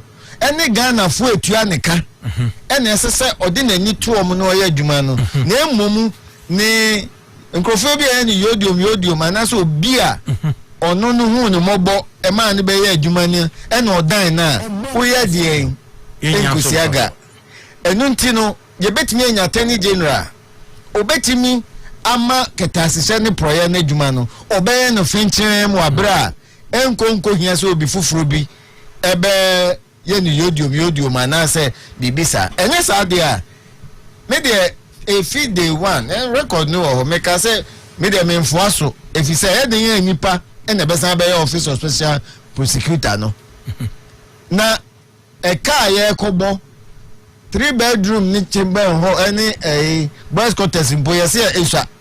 Oh, na say chairman no danka. Na office na mu no enya kranko ahu nya say tin kranko ahu ese say di bi kra ko region ni district epe ni patratra ho sa ka ni nyina no ye di ma attorney general a lawyer fo a yakọ training bi wa brochire ni ade abin yie ti say o kan yen no cases as say it true na na office attorney general for criminal cases kwa no mo ye ebi wo ho a enke kapa ye bebo a o ma yie free mu ebi wo ho arbitration millions and millions of dollars yeah sure enter the CP for yes CP arbitration betimol wa kwa agree so betuamo 98 million euros of an ebro so kra ye ni Ivory Coast for oil as me buy yeah attorney general for ne ko twitwaje yen na nkasa oil ne ho so na emudo ye sa oil no attorney general for nyina na mu anka ene ko Ivory Coast for wa enka susu sanso e be buy so no enka ye nyankan enti no enye se bi attorney general for no ho no se bi o mu nya dwuma o hwe debia de achi ade asan nyina no o mu nenam Supreme Court if you so bi o ho a onti constitution ni fa bi ase yenko chirechire esa odi bi come attorney general obi si yabu ni fa hodie so yese ne fa bi come attorney general no mejira o man nanem obi bia obedi boni etia o man no ye crime no esese attorney general di mu ene ade asem ne ko emu odu esa attorney general fo ya na eko nanso ofa adabra ka okọ enye nansan ya nanka okọ ba bia attorney general ni pa lawyer kuku damanko no a oni chambers a enka ni office so sen ha na ni table o de ni books asam so a enso bia obekọ no na mka se enye na emu asesa kakra o setokro mu ba bi a chese juma no wan ka de na nka se nko yie nansan na ya ma emu abeso ani a ene lawyer for ni bebre enso wi a ese on person mo kwate ni general koboa enti nya say impo crime nko na impo criminal cases no ni classmates bi ni ade cases on man wi ni ama man no ama o ma gire mo na so ama se court no sa nipa na ikodem kra yen san gina japade enton na yenya bi fantie ka so no enye sem ketwa enunti nkasa sika we nyina ya de seti ade we mi da madwen no ya de hye attorney general mu adwuma no mu kena ene ya de ebu a wo mu ni training ni ade a mi gidi se ko betimi aye adwuma chan ni aye hu sisi a wo sa mra we yase no mi da me no na mom so ukomu a ofa enunti mi da ko ye me nwanwa se ye hye mra wie no kan owura matina mi du nsema o de ba ye wo Japan ho na wakatum pepepe se Omanfm ye na dom wabra na enipa bi kra ni nya adwen oya na dom emboa no ma ode ne friend legislative instrument no regulation no legislative instrument na eno na ye akade a ode betimi aboa no pa mo adimra ne so emo ode call parliament mi agitumu emo ode Omanfm ase eye no ni ade a ofa mi gidi se tamwani ese be special prosecution mi ni se na sa adwen bi we trim se the so Omanfm pe so be free education na special prosecutor sorry say ma hwehwe mu ahu sa ade o ya corruption be ba mi ma onye na so Omanfm jai ni se sa adwen po no parliament e hye sa amra ne no omtrim na legislative instrument executive instrument constitutional instrument eye aboso ba ye de ma emra nkasa etimi ye adwuma yie no ya na parliament nya attorney general mpo na ya otimi di ekire o mse timi fa attorney general soko nanso ekwa emra ne say 21 sitting days of parliament no ena aduonu ba ko a parliament betrance no ebefa ho a gise parliament fo hwehwe mu say sa samu emra we say ya hwe yi a ebi ebebu constitution ne so ana ebebu mra na nkasa na ye friend parent law emra na nkasa ye obatan no eso dia parliament as a parliament jai na timi fa ho na eko to da bi omutimi to eso abade eno no omudi shame say office of special prosecutor no e wo tumi say so otimi eye bibi e friend no corruption risk assessment bi onu no betimi a kire say impo Omanfm ni tumi say so osan emra bi a parliament ahye wo hwe Japan na o ka wom say ena no akra nso asem o de bai so otro Omanfm ka chen say ensesen ko osan odi ne nsa hyemra na say wa bra constitution nso aka say so amfani nsa hyemra say a emedi mu ena osan di ko ebi nso bo parliament for na so bo parliament for say sa mra no eye Japan ni abe Japan act no ye enka enye sa na de ba de be kan sa no minerals investment act ensesen ke mun sakraye no parliament kraye if you say no mu bu mra so when this Supreme Court offer constitution ni kan fete prefer say Supreme Court penny wotumi obetumi aka say parliament ashemre bi sa mra ni constitution ni bo abira ene ne mfa kwam enti Supreme Court hwe na enya say bo bra kekewu ni mo hwe na say ne bo abira no emu super ye di mu dia SSS Supreme Court ebogu enti ne lawyer na mebusa say enti matiami do na sam o chro ne letter no mu say sa parliament akwashe mra mampani ni ho kan say ordination sase no o hutumi so kasa na onitumi ofa obia wo akwanya so obeka bibi nenso emra no ma obia ho kwan so otimi ka say parliament ashemra na sa mra no ni constitution no ebo ebranti maye ni so ana mo mampani any constitution any offer ko Supreme Court to pen o say tumi na omo kan ejina na omo ehye so ebam o ankranku meti e metimi akase mra bi ya hyehyɛ any constitution ni gbabra e ho na esi e ma no eno no ma mekere se enu nti emra no ye mrafo maye ni so agise Supreme Court abagu ansa Supreme Court mungui na ma ni sa mra no so na so twen bi ho ha ye betwema so sa na ti enu nti no ne e ka kosi ni se esesi ehwe ni bibi ye kakra ya hwe ya tumi e dia so Omanfm nsem se onkrakra ye japade no mamani ntumpon no ye gusu wa ho dia kosha nkronkro bi nsem a ebedu ba bi no Omanfm krant mi nya nadwuma eso no ne ato abama no ene ye de ensa hye contract ase obi foforo bi enu ene ne ye sa apam no enu nti no ye hwe ni ye pa mi giti se sebi Omanfm na dream pani nyina achi no ana pa mi kan ba bi se mi nyina se bia meti ya me so maji atum pass and crazy eto de bia MPP for ni Omasi force UP for almost say they are victims of their own refined sense of good governance. Just say amemu papa wan hwe a for Trump krampo mfa nkofa ne hune so no eno na ya pani bi wo me kromo obu baby na mi mu o se so yam perfection we from our brodia we the mood enti good governance no say prepare your memo mu no ankeye nenso e to da bia offer yempani form say constitution ninim eno omde tumi we nyina ma Omanfm sabi eno abi ne ade ama hemfu nyina no enka ubehu nanka obi mika se pani bi a lawyer pani bi pa minim so otie bi obehu se na asem na make na so call him pon bi ho oh nana constitution is also here constitution is saying ya na ma hye mra ya di for your bro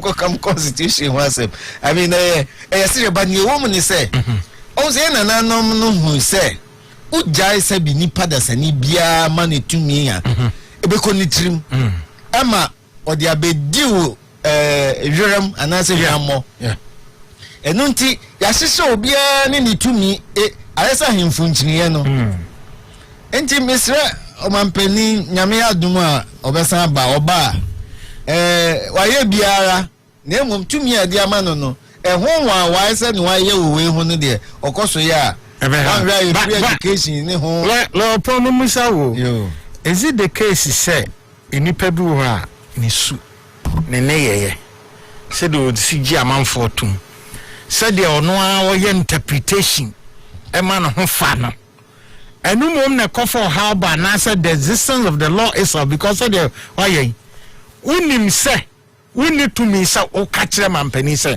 emra we men fansa because you are not the attorney general, not even Supreme Court. That's the Supreme Court put na kaninya enti unim say we need say to me now so one rogate to ho ujiri say o say to me na o ko exercise sa power no. It is a question of the existence of such legislation and our body no and answer the person who is exercising it. Ofa am ka say ni pe bia no mani tumi a ofa bi ka ho. Okay. Enunti na yese na ochetwa me kire me school for bia dey say the fact say country be what constitution no entre say he's practicing constitutionalism and a rule of law. Okay. Say what constitution enti if so constitution bi ho a eno ani so asesa tumi na me mankrofo akeke eho akwanya ne wawie ne nsianu bi ni ho so hu nanso tumi bia no ye de ho ba bi efi ni ba bi ekosi e wo ho enti ye de ma ho a sabi ese o fa ne saa na wan kohwe na so me de menya na obi ansu nya bi enye obi anya bi nya ebedu ba bi no na wadi ebi mu be fa ne so wadi omuhwamo efi se ye mpanifu e hemra ne nim se tumi we na ohia eno nti ne ye de ama wo no so hu ebi mu ampese meka ofa eni se ye wo emra kase bia ye nananom ka to ho a ye nyina ye di so a abrofon so di bi be pie so se su chefan ye muwa ena esan se obi eni ho a ode ne nsa benkum be kire ne papa fie ena se mu e matro mi book ni twi se ya ni ete ni se so ye obi a ya ma otumi se hwehwase mu a ni di kan unya tie fana no ebe ya de fi se nipa na o kasem na kire wo no on ka ono ne efana enya no nkire wo enu nti ukotie efano so no ono nso Canada a eda na o di demienu na toto ho nu abusa se anemu ne ehe ena eka no kore sa pepepe ne ye o court enu nti ebe ye ya eye hu din so obeti ase se ya mo obi tumi se onye nhwehwemu law mu omukan Latin kese or the alterem parting rule se emua obi aten agis wetie ono so na sem wo ka sa asem kro no enti ya mo waduma wakoye nhwehwemu se udi kodi agro se wo koso ahwe se ye nhwehwemu se ya temua ese se o manipa na o ye nhwehwemu fa ne ho no akwanya no no so de na no ase be count ansa na o de wanu ye kura ba enye so o de wanu ye aba kura wie no ansa na en omo eye audit sabi enye lawyers ahimfie ebe na mdi kan ka kire no se su se fan ye mu ahimfie kura ye di tumu na etie afani afa we no hin bi wo yukumemu emra o mu chance so mu di court asem na enti no mu court na ebe King's Bench ni ade no na onu na tie asem na obi koka asem bi a se akoye nipa bone we de mu ko fa no mra mentwe na so obanse na enyankwanda wadaroma odi ansa na obetwema so no tie manu asem na owie a na tie ase no yakokumi na yakotwema so o tie o se urade se nka mi be me yakobua nka mi be bua tanchia ama yakotwe obiba aso keke efise se na brantie na se mo ede efi hoko nanso na ansa kwa na saa asem we beba no fa onyankopon a oyetwedi ampon a onim asem a ebesi dachi onim ye koso sisesi a na nani so wo ne esi so dada no ebra o shemra ma Adam ni Eve no ofa ohun so o mabuso eno ohun onim achoso nso a ese so odi ma omo nanso de no ye oba o se Adam edien na akoso Adam na bia mu dedeja o msa Adam anu ye no de amfa kon nanso en different nanso omo Adam yigu oba no so say me friend Adamic mentality no oba no so yigu wo no so nanso oma kwanya se omunyi oma no owie no se ne mo ye ntima so twini enti efri nyankopon ho e akyede ba ko a oyi nkwanfiri ho a akyede ba ko de ma en no se onyi nkwarate tempeni 40 se juma sunku bi ne de ama o e ma waso nya o de enkosi ase because if you say what tie one side na no why wadwen say we de say we need defense bia e de biem na obeka e bia no ma ne kwan ma na konya eno enti lawyer me we make it a point na tiami do so waja ni nyina so kese na no ne de waka e de abomampani di wom ene tu nipa bebire no ode agumampani ho fi no ene Agyapade ya wokan se mampani kase tie finance minister nso de anasa for no nso so ni nkrobo a owo no ebem onu a enhwemu no fa no ho no se city ono nso de a eni de wo kan se suhyefa yemu ano enye pepepe ofa enu an esi anim enti ne boni ewomu ne de wa he boni bi anim esi anim pa hwe srage for the be kenoforiata sa eye I think one of the no bond bi assembly e ba I think temple thing for na say if one sembi NDC for when Ghana for be the konin and baby ni ada no be the cost srage bua no e for kwan mi so about do high court judge ni say ne den ni mo ama nipa na kwanya so ni ama na nka ne de ya bogu srage enu bi no mo de owura aje ni maje enu bi pepepe na ni man ni hwehwemu no ya mfre no ofa time kra srage for amfre me can the lawyers ne ho almost on the bank statement kire na enya no kre Omanfm bank statement edu ba bia no mu busa na me ka se ensem be na mu busa yente hu hwi ne di ka asem no kra no hwan na di betu manim almost Omanpani em se na obi bo obi kwa edu ase so ohia no na omututu omo ho ano ese manasi video no say report ni ba ni hu say omo frɛ manasi omo frɛ about 15 people me ankasa me chief executive for ward na no nyere frɛ omo papa ye hu mu bia ne lawyers hu mu bia ensem omo ko kan ye hu ye di ni nyira ba be good report. So there was no cross examination. Offer no cross examination of even one witness.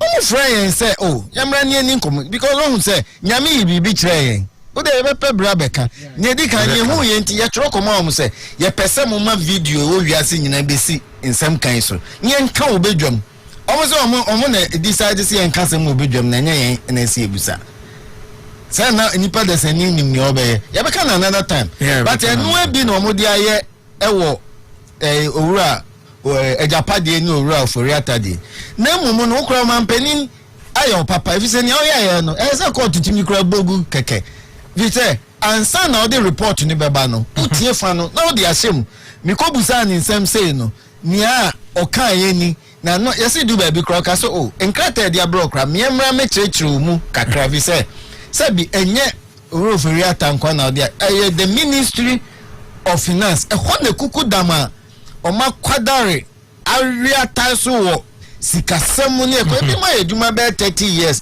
all directorship na meduma bi am ye na nsenti minim pa mo me chirechiro mu mpo na bia entiase mpo beba ananse be ma waduma no mpo akoyi ni nyina nkosi na akofa na oba ya ni ase enipa na okafa no ho no mpo watietia ne fa ho die so no ofa muntie asem fa no ese constitution no mu fa ho die right a ubusua hwe na nsan eye NCA case here by Europe ni mu de am say no ana nyo opunim de no ba ko na edi sabi ebi mu akora kodam no NCA de Supreme Court case so say odi obi gbo obi kura kwa edu di ni begina court na say o ka say nkrata we ya oje ye wan umani hu ya court kura ntie no abokwa edu no.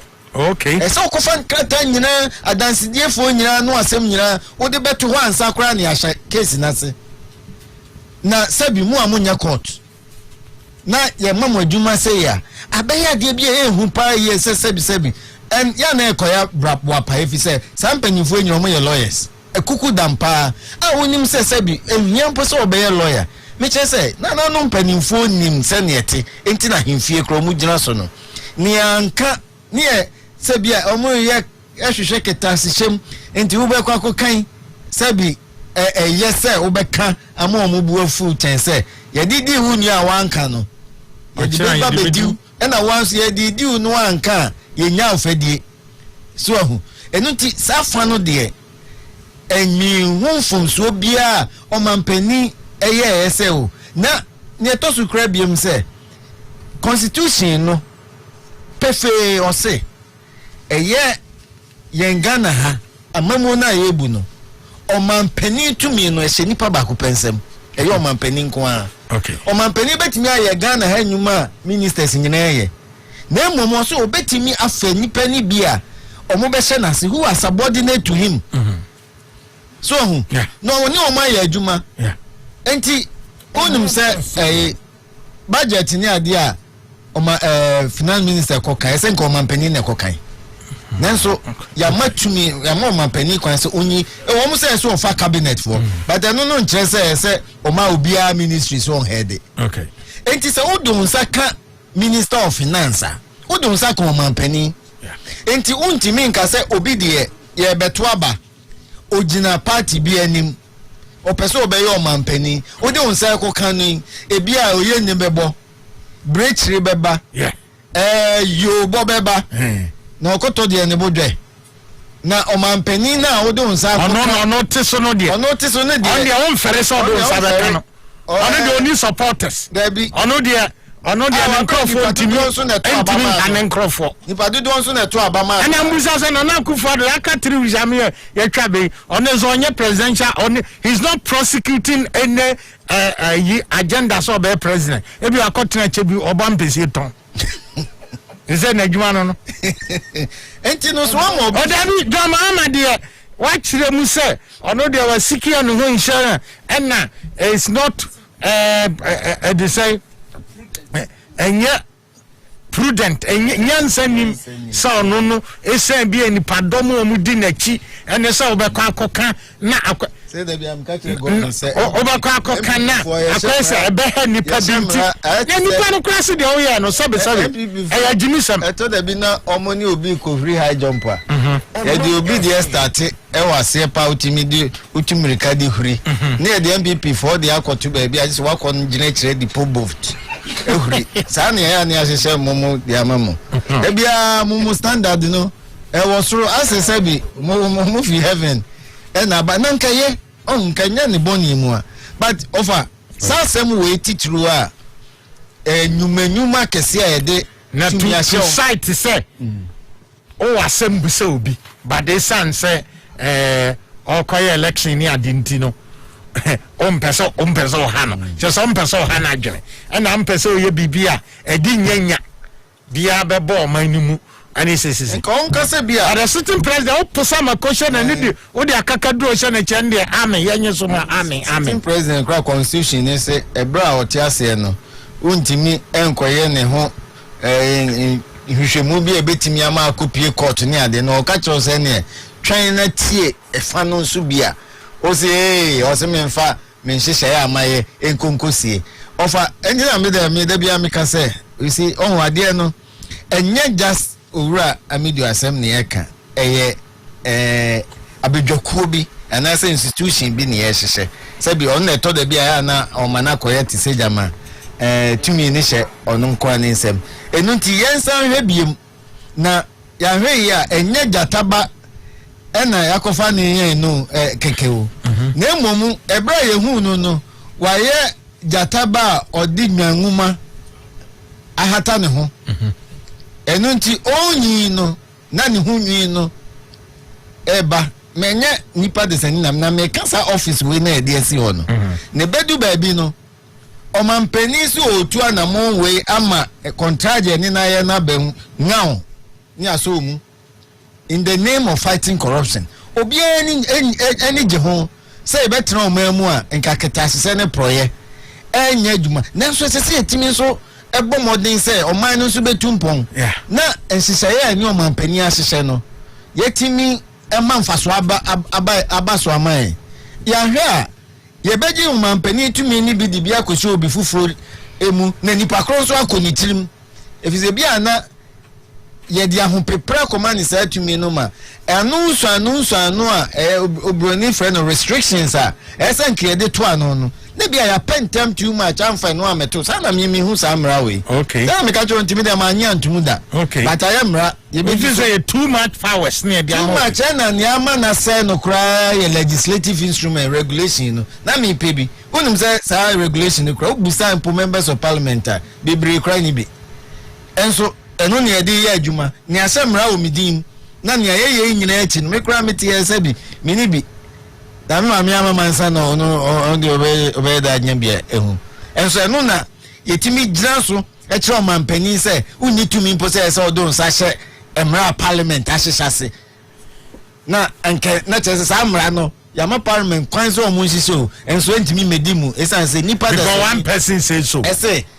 bi a one office e ka se ma enti yenko so ase over ye be ku constitution ni say we should combat waste and corruption nanso no eho akwanya nso wo ho okay ya hwe ya ye be ko akoto edi yen sika e be ko akoto ade money ama benya so nsunsu aso enso de aman enti ye hwe ni biem na se ebedo kofu a se deputy wo ho omampani wa mse busumi nsia so obeyi obi fufura na so obema se deputy ni so abeye bia ye hwe ni ye na attorney general sugusu ye na djuma yi onko so anya na djuma enye say office of special prosecutor eni honti na eno anu no opani na nkasa jitum se bi nyo no nko na adwini nyansa ana se mranyim ewo ni trim nkrofofofo nso ewo ho a omu betimi aye say adwuma ni ye nto yobo ni enye hwehwemu ni ehu amanfo a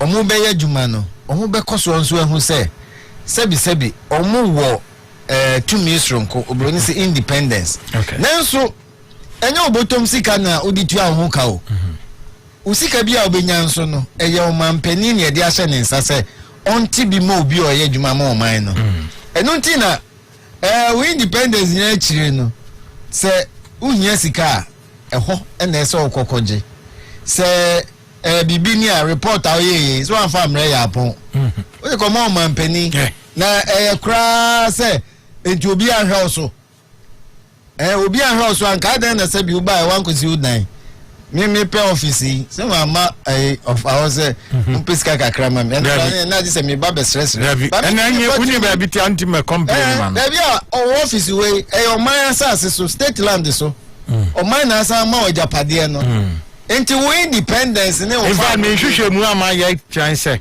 as at today from controller and accountant general sika mo release from every home so when you budgetary on say budget bibia ni ade ye sika ye release from controller and accountant no mo our buy money ni be ye release sika from controller their account rate across special prosecutor account mo 60 million Ghana cedis na over mesomati se sika no ibinti nipa de se ni amfani sampo anka bi so de be adwuma enti na de adwempo ene di echi ana mi bisa se kosi enkosi koda se sika no eso se wo de eto eso so de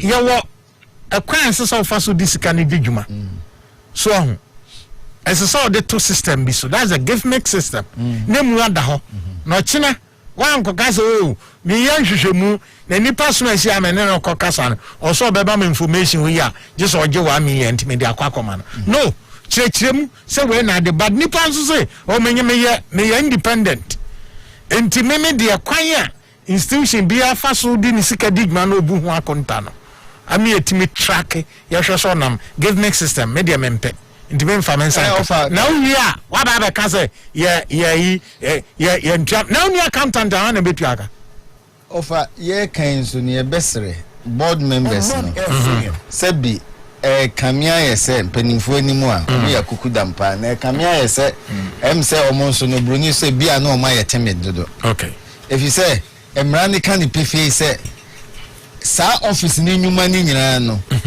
ehye eye board na se okay so hu yeah ehye board na se na board no ne na eye nhyehyeye Emma office no eye adwuma office of prosecutor no special prosecutor and apart from the adwuma ankasa kra oye no ono ankasa nso ka board no ho so hu no sa ehye omunyuma na omudi no e fa no bebre uyi ni a ya se dade a she ne nsa na ehye board na se o se hwe the board shall formulate policies necessary for the achievement of the object of the office, ensure proper and effective performance of the functions of the office, advise the special prosecutor on recruitment and selection of secretary and other senior staff, develop and monitor implementation of code of conduct for staff, facilitate cooperation between the office and relevant investigative bodies, advise the special prosecutor on any policy matters that may be referred to the board by the special prosecutor.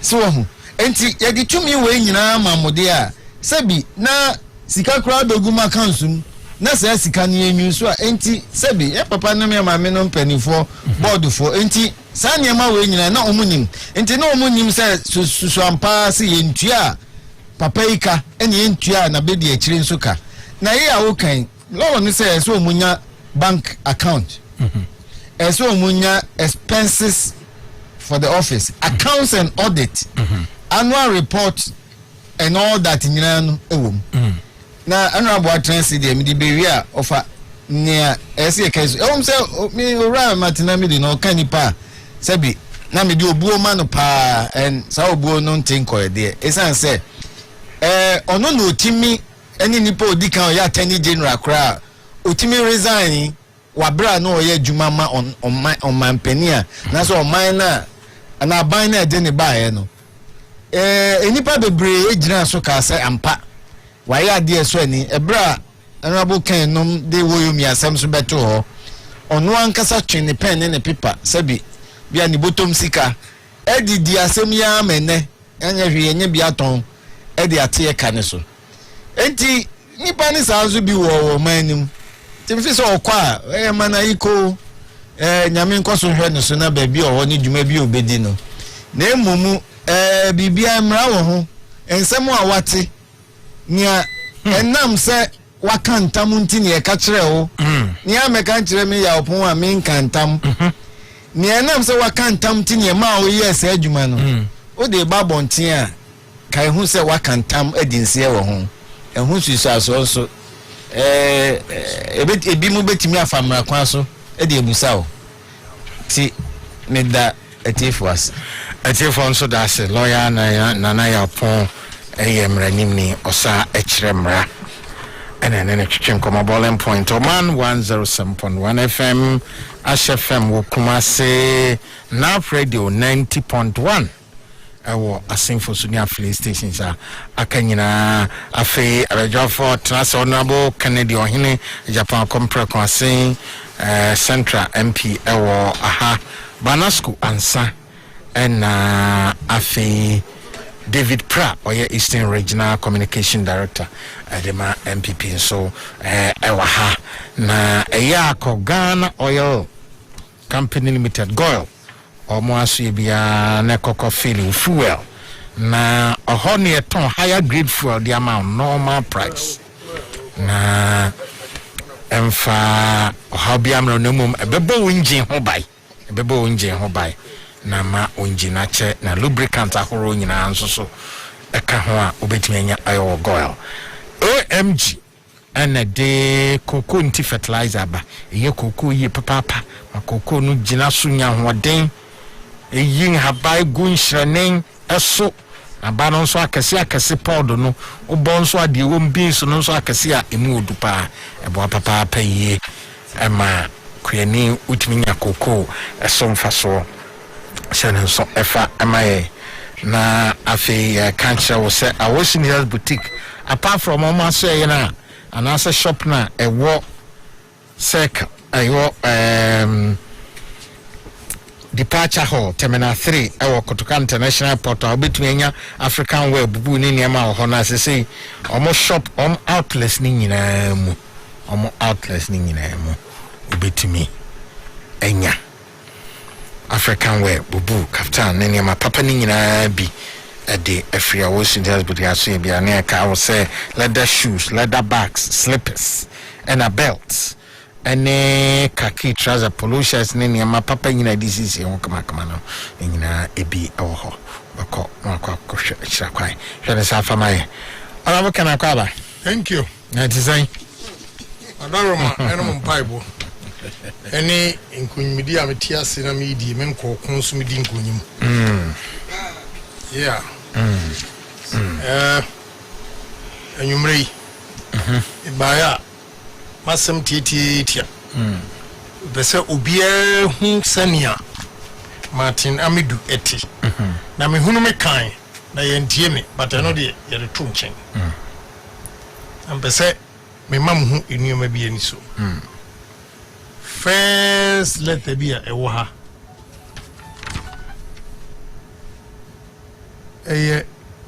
September 11th. Or say delivery of keys in an envelope to the office of the special prosecutor by a messenger allegedly from the chief director Jubilee House on Friday 11th 2020 September 2020. And I read, you will recall that I spoke to you by telephone on 8 September 2020 when word reached this office that the Get Fund was ejecting the representatives of Consol Limited from the proposed office of the Special Prosecutor building. I reminded you that there have been several correspondence with the office of the Chief of Staff and your office on how to proceed to ensure the proper conversion, equipment, and furnishing of the premises into suitable office accommodation for occupation to enable the requisite staff to be employed to operationalize office as envisaged under Act 959. I never heard from you again.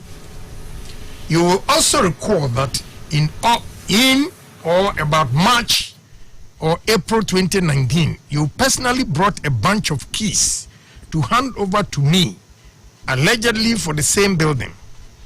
I was at pains to explain to you how it was procedurally and technically not feasible for me to just accept keys to a building without any due process having taken place. You came again the next day with the Deputy Chief of Staff, and I carefully explained to both of you the state of the building and requested you to visit the place and to take an inventory of the suitability of the physical structure for occupation.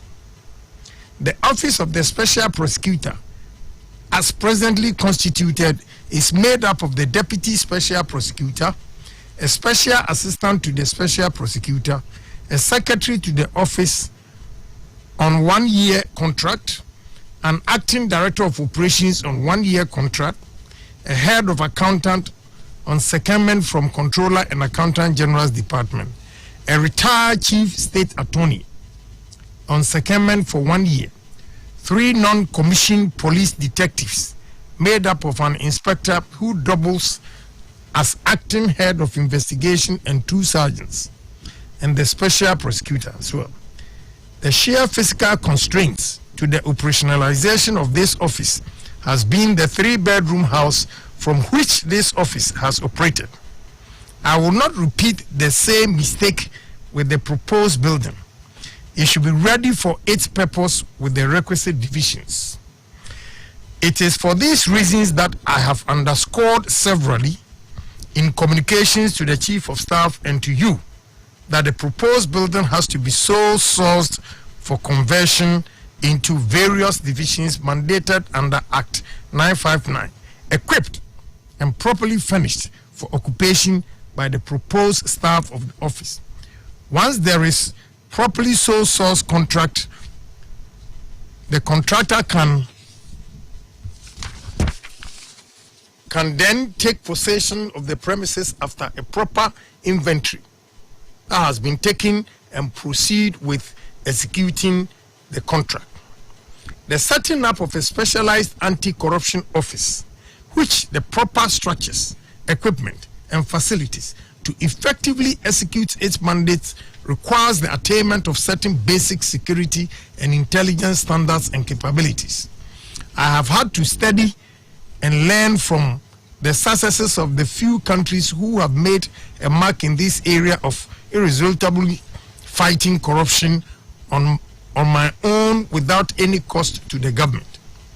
The designation of the staff I have listed above should make it clear to everybody interested in anti-corruption that through no fault of mine, this office has been challenged with expertise from its inception, with a 3-bedroom house allocated on my appointment to the office. I have served the several decades in the government to be so naive as to collect a bunch of keys to a 10-story building when I do not have the capability to keep the building in a continuous, proper state of repair, pending the award of a contract for the execution of the works. It will be height of folly for me to do so. The problem with your office is the assumption being that every Ghanaian who has agreed to assist the president to achieve his objectives is under a contract of servitude to be ordered about without the courtesy of any engagement in consultations. I have trained myself to be ready, able, and willing to revert to my retirement should I consider anybody attempting to treat me as being under a contract of servitude. I instructed my secretary not to take possession of the bunch of keys disrespectfully sent to my office in an envelope through a messenger, and to ask the messenger to return them to the sender. I was informed that you have sent the messenger. Courtesy requires that I explain my position to you as I have done herein before. Kindly accept assurance of the special prosecutor of the highest consideration, Martin A.B.K. Amidu, special prosecutor. This letter na monsentie bi the way a papa no ebe gina on nsem a o kase president allow no na on ye na dwuma yi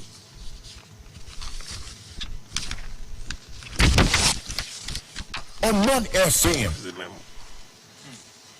Okay. Memo, August 18, 2020. Please, your minute on the attached letter. This is sale offer of Ghana Education Trust Fund. Chief of Staff to the Chief of Staff to Acting Chief Director of Jubilee House. I say, I've taken note of the issues raised by the special prosecutor in his letter and wish to comment therein as follows. Okay. As you are aware, since the establishment of the office of the special prosecutor and the appointment of the special prosecutor, this office has had several engagements and or collaborations with the special prosecutor to assist him discharge his mandate. August 18th. My Chief of Staff, at the meeting held in the office of the Honorable Chief of Staff on 17 September 2018. 2018? At which the special prosecutor was present. Ways of addressing the treating challenges, the teething challenges confronting the office of the special prosecutor were discussed. During the meeting, it was agreed that the chief of staff would assist to resolve urgent issues militating against the takeover of the office of the special prosecutor.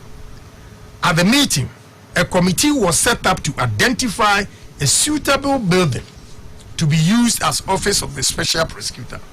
The committee, together with the deputy chief of staff, started search on the next day, 18th September 2018, and on the same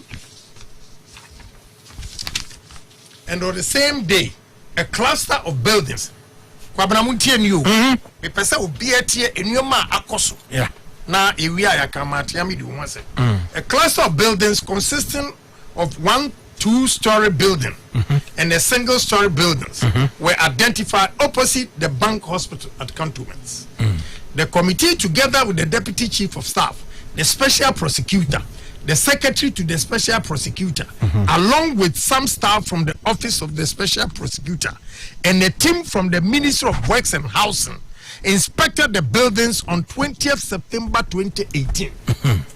After the inspection, the special prosecutor expressed desire to use the premises as his office. The team from the Ministry of Works and Housing immediately took measurement of the buildings and was ready to do the necessary alterations on them to befit the status of the office of the special prosecutor. The AESL, also invited by the office of the special prosecutor on 21st September 2018, to inspect and expedite action on the renovation works. However, on the 4th of October 2018, the special prosecutor made a phone call to the chief of staff and stated that he had identified a building belonging to the defunct GNTC close to the British High Commission at Ringway Estate, and indicated his preference for the defunct GNTC building instead of the cluster of buildings at Cantonments. I continue. Following this request, the special prosecutor, the chief of staff, following this request by the special prosecutor, the chief of staff, by a letter number SCR-DA 96-135-01-A, dated 4th October 2018, instructed the Ministry of Trade and Industry to release the building, and the ministry accordingly obliged by their letter with reference number SCR/RA51/252/02, dated 5th October 2018. Copies of the said letters were herewith attached Appendix A. In order to secure the property and ensure that it was used as office of the special prosecutor, the office of the president expedient to erect. The office of the president found it expedient to erect a fence wall around the building to ward off encroachers while due process were initiated to award the contract for the renovation of the building.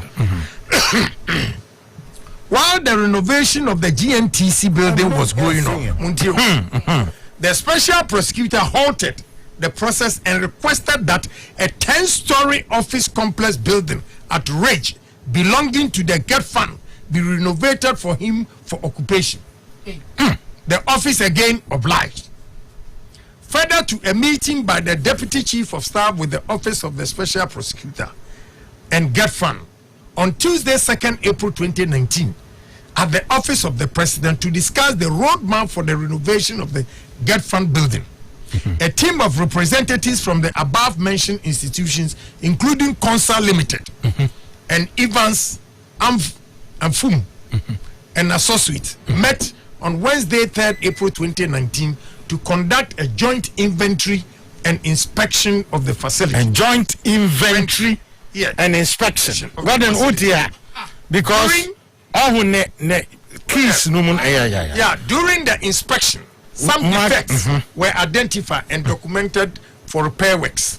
Attached as Appendix B is a copy of the record of the meeting. Subsequently, the special prosecutor generated his own list of defects in an 8-page report, which the contractor graciously accepted, compared and merged with the defects contained in Appendix B to have a comprehensive work schedule as Appendix C. It should be noted that though the liability period for the Get Fund building elapsed per the contract agreement between Get Fund and Consa Limited, the latter agreed to repair all the defects and restore the building to its original state. As of April-May 2020, Consa Limited completed the remedial works on the building. The project was inspected by Get Fund and was duly certified as ready to be handed over to the Office of the Special Prosecutor. On July 10, 2020, the Office of the Special Prosecutor wrote to inform this office that its 2020 procurement plan had been approved and that the award of a sole source contract for the conversion of the whole 10-story Get Fund building into suitable office accommodation and divisions of the office was part of the approved plan by Onuankasa, the procurement plan. This office granted the Office of the Special Prosecutor the permission to put in motion the procurement process to enable it award a single source contract for the conversion of the said building into suitable accommodation and divisions. At this time, Get Fund had expressed its intention to offer the building for sale, and this office had also agreed to acquire it for the Office of the Special Prosecutor. Pending conclusion of negotiations for the purchase of the building, a rental agreement was reached with Get Fund for a period of 3 months to enable the Office of the Special Prosecutor move in and occupy 3 of the floors. Since landlady of the so-called 3-bedroom had informed the office of her intention not to renew the rent agreement after it had expired. However, the Special Prosecutor refused to accept that arrangement and indicated his office would not want to share the building with any other party security concerns. Any other party for security concerns. So the whole 10-story building was given to Martinamidu. 10-story building. Yes. And what region? What are you make sure the pictures were the two. Since I see from there ongoing, the following facts are clear.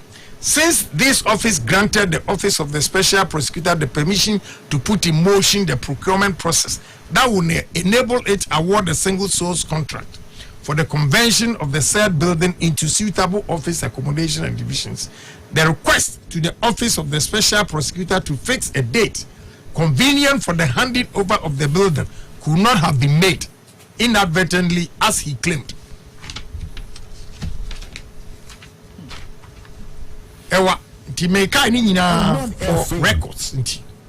From precedence, it is also not unusual for government to provide a temporary facility for a public institution such as Office of the Special Prosecutor while efforts are being made to secure a suitable accommodation, as this office has so far demonstrated.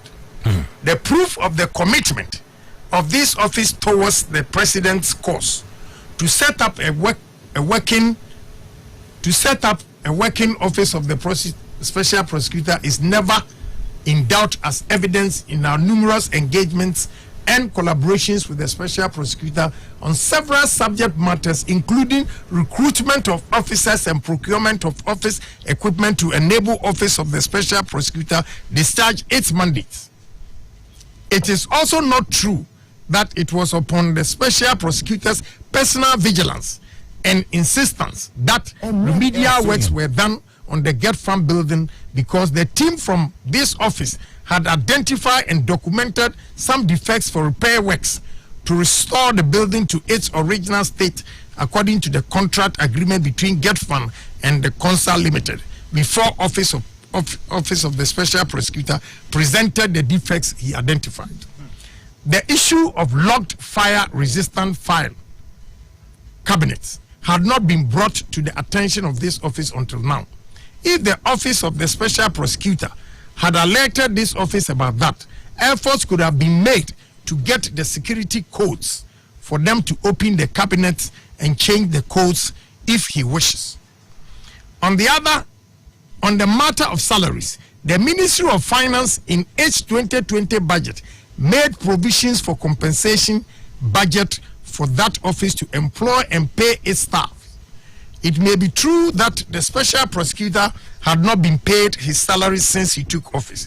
However, be that as it may, the problem should not be attributed to this office. It is the responsibility of the Office of the Special Prosecutor to set up its own management unit to manage the budget for compensations and payroll activities of its employees, since the Office of the Special Prosecutor is an autonomous entity. This office has no direct obligation to be involved in salary matters unless the Office of the Special Prosecutor seeks assistance or advice from this office. My brother, this is not a you. November, a August. Actually, how difficult Martin Amidu aye with this office. Yeah. Enti chechire na meba chirame yam. I say in that regard, however, when it came to the attention of the HRM directorate of this office that the special prosecutor and the deputy special prosecutor had accepted the appointments, we quickly contacted the controller and accountant general's staff at the office of the special prosecutor to discuss with the special prosecutor the process for payment of salaries of the two officers. In view of the above and many other efforts this office had made to get the office of the special prosecutor operational, but which have so far not been appreciated, it is my considered view that the issues be brought to the attention of high authority. Submitted, please. H.M. Wood. When you kufuado? H.M. Wood is a chief director. Yeah. The human resource. Okay. And your friend H.M. Wood. Or no? And we're listed in Newman the difficulties. H.M. Wood do not HR chief of staff office and Jubilee House. Okay. Jubilee House. What do you say? Namuntie chief of staff also letter our Troy.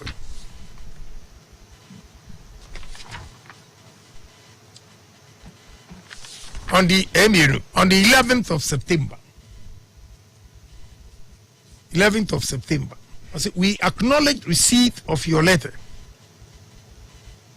Okay? Dated 3rd August 2020 in respect of the above subject and other issues.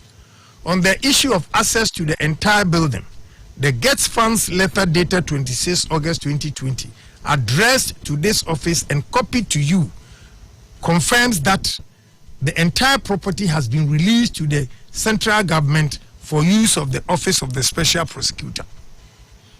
As you indicated in your letter reference OSP/SCR-24-32-20 dated 10 July, that this office has far advanced in the process of seeking approval of the PPA to enable it begin the process to award the sole source contract for the conversion of the whole premises into suitable office accommodations and divisions.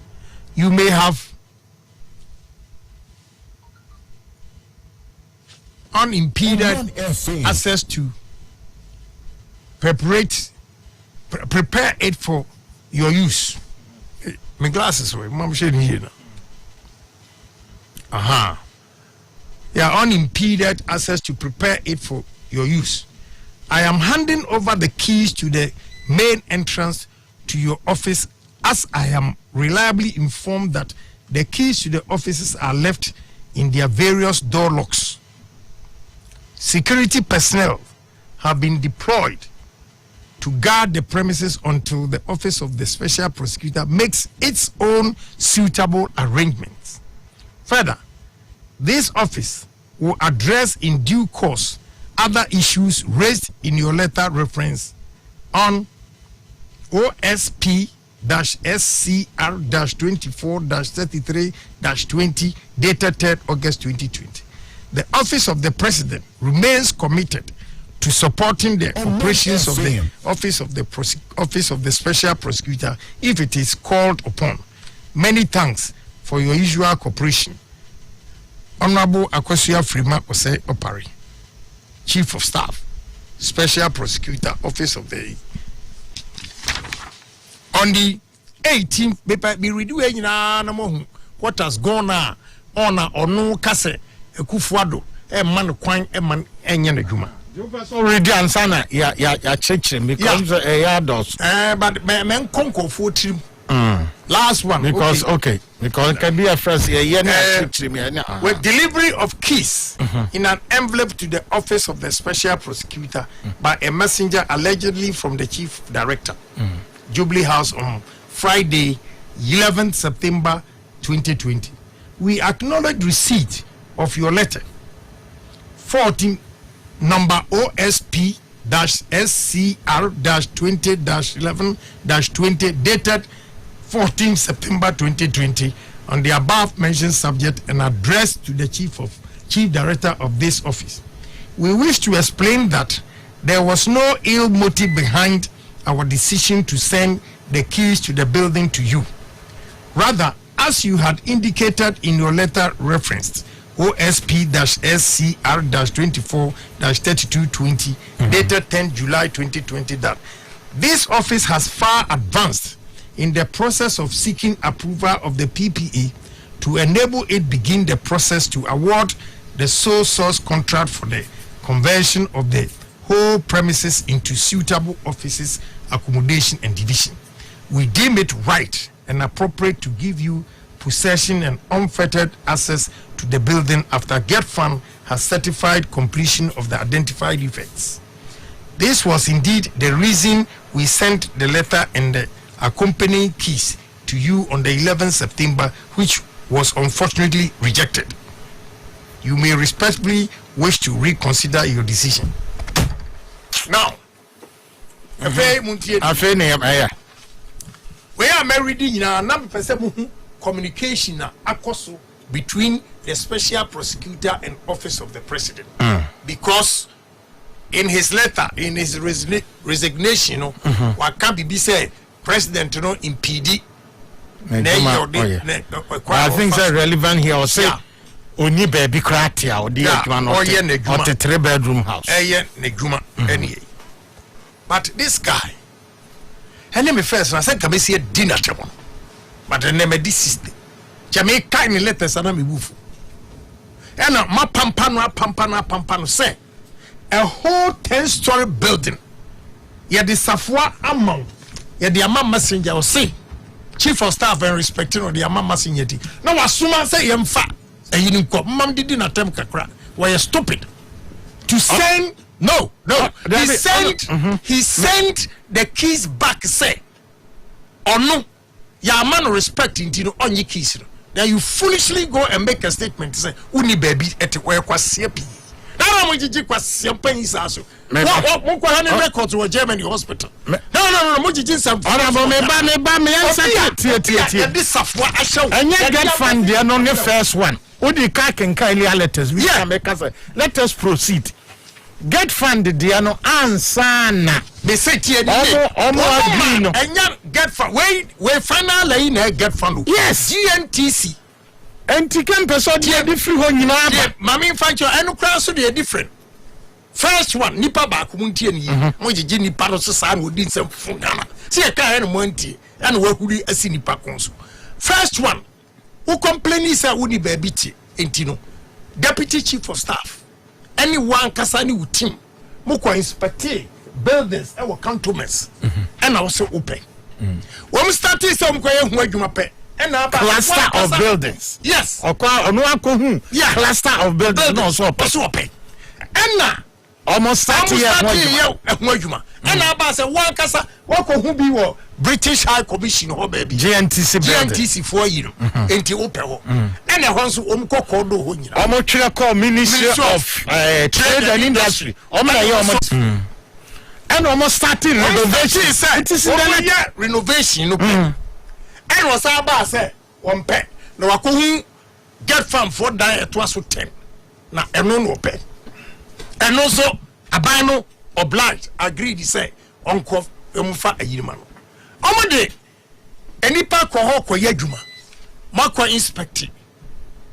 Otiasia no saba say, no, a hono, or no ankasa problems. Enti, or church, or listed, and also a bino agree beam. You see, but I have a problem. What is that? You see, Madam, Enya street light contract. Ne so sourcing. Maybe a chairman. Good. Adentina, Matiamidu dear. Was so a so sourcing. Matiamidu should come and explain to Ghanaians why on Mukwa dear renovation aircraft was so a so sourcing. This was not choosing a contractor. Why? It's so sourcing. And your master La Wilson, but so sourcing there. A Yama Matiamidu. Why? That's so sourcing a part of the. Me building me case back. Me building me case back. Mumu so a gen were corrupt. Because when himself was so source now, when the contract in many power pa, and obeying more did. Matiami to fish what me answer to why. When I'm a genius, so Matiami didn't why genuine. Why genuine? Fighting for so sourcing. Because on one person didn't contract about no what channel ye sika saying way. Who is here mofra? We are businessmen. We know what time it is. What you say? Now, Matiamidu, as your person source. A day at 10. Yes, okay. Yeah, first 3 floors. Befa NAA. He gave a sound reason. So, for security and intelligence, I cannot share the whole building with anybody. I buy you okay. Yatiasi.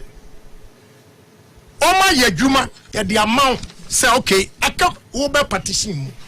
Because nenya yinudino wa person partition okay ya ma kwan kofa way enna chief of staff edi safwa asumasi emfama partition no so sourcing yes no so person sourcing am ndina letters na we on say AESL nom ni credit institution mo nyina say abo mo nyina atra right dina na wo ka earlier no na me say yam to obo ase na ye nche because obe creating pressure no so 3 bedroom. And I buy him fan ho ya de adwuma ma no yenye say na me read we say no wa hu enuama akoso enti na me read me build the case am wa hu enuama akoso correspondence conversations everything with Martinamidua wa appreciate kwania ya wo mu ni say o tro letter na wo ne letter no went ye ho ni tie pa na letter odi ka tro tintin mi tie pa yeah. Or they reject it, yeah. You know. Reject it. Any all the allegations he made, they are untruth. So, say yade Miriam, yade safwa ama messenger no. Na odi abase. Na obere messenger. Oba ya tire gunu kon. Your building is ya tire gunu. Yade safwa ma somebody some family. Unto oba ye no, ubusa na rank. Oya messenger, oya manager, oya onya nipa. Enya na juma no ye. Onya nipa. Nipa chese. Munya butre mami ye na mo so kra mo pentokwa. Pentokwa e onso ja ntokan. Mo simi nya na so so. Ah ja ye ni e ja dia onso ye ma onye. Ye tio. Oja ma. Muntie ne oka ha. The last paragraph was I instructed my secretary not to take possession of the bunch of keys disrespectfully sent to me. To my office in an envelope through a messenger and to ask the messenger to return them to the sender. Sender. What you say? Sender. Sender. Idiot. Sender. Yeah. This is what. Say yeah. 10-story building. 10-story building. Now you the bunch of keys. Abraham Atiamidua. President Akufo-Addo ansori ankon office nti also on your keys no. Now you foolishly go and make a statement to say wo 3 anything I'm saying that was disrespectful. Keys yamfa ma Akufo-Addo ambulance ma eswa woni tiri so no de come at the bunch of flowers ka ho wona wonim mre wo Ghana nti je and San Wachi. Or returning keys, no? Yes, or returning keys, no? Now, even if it's true, say Kufuor is so based on these letters and communications that I've read, who is that also to me? Say, who Yama a dying cluster of buildings also pay. You start here, what's him pay? One Casasu a dying wall, ring road. Yabia, what's him pay? Wakohu way, what's him pay? Aden, won't buy your money. A fair Mutiani. When him on your good manager. Now, more Ghana for you have wrong people as heroes. Mama me I say dumping business. Yako manage munuya mama. Mutiro aname mutiani.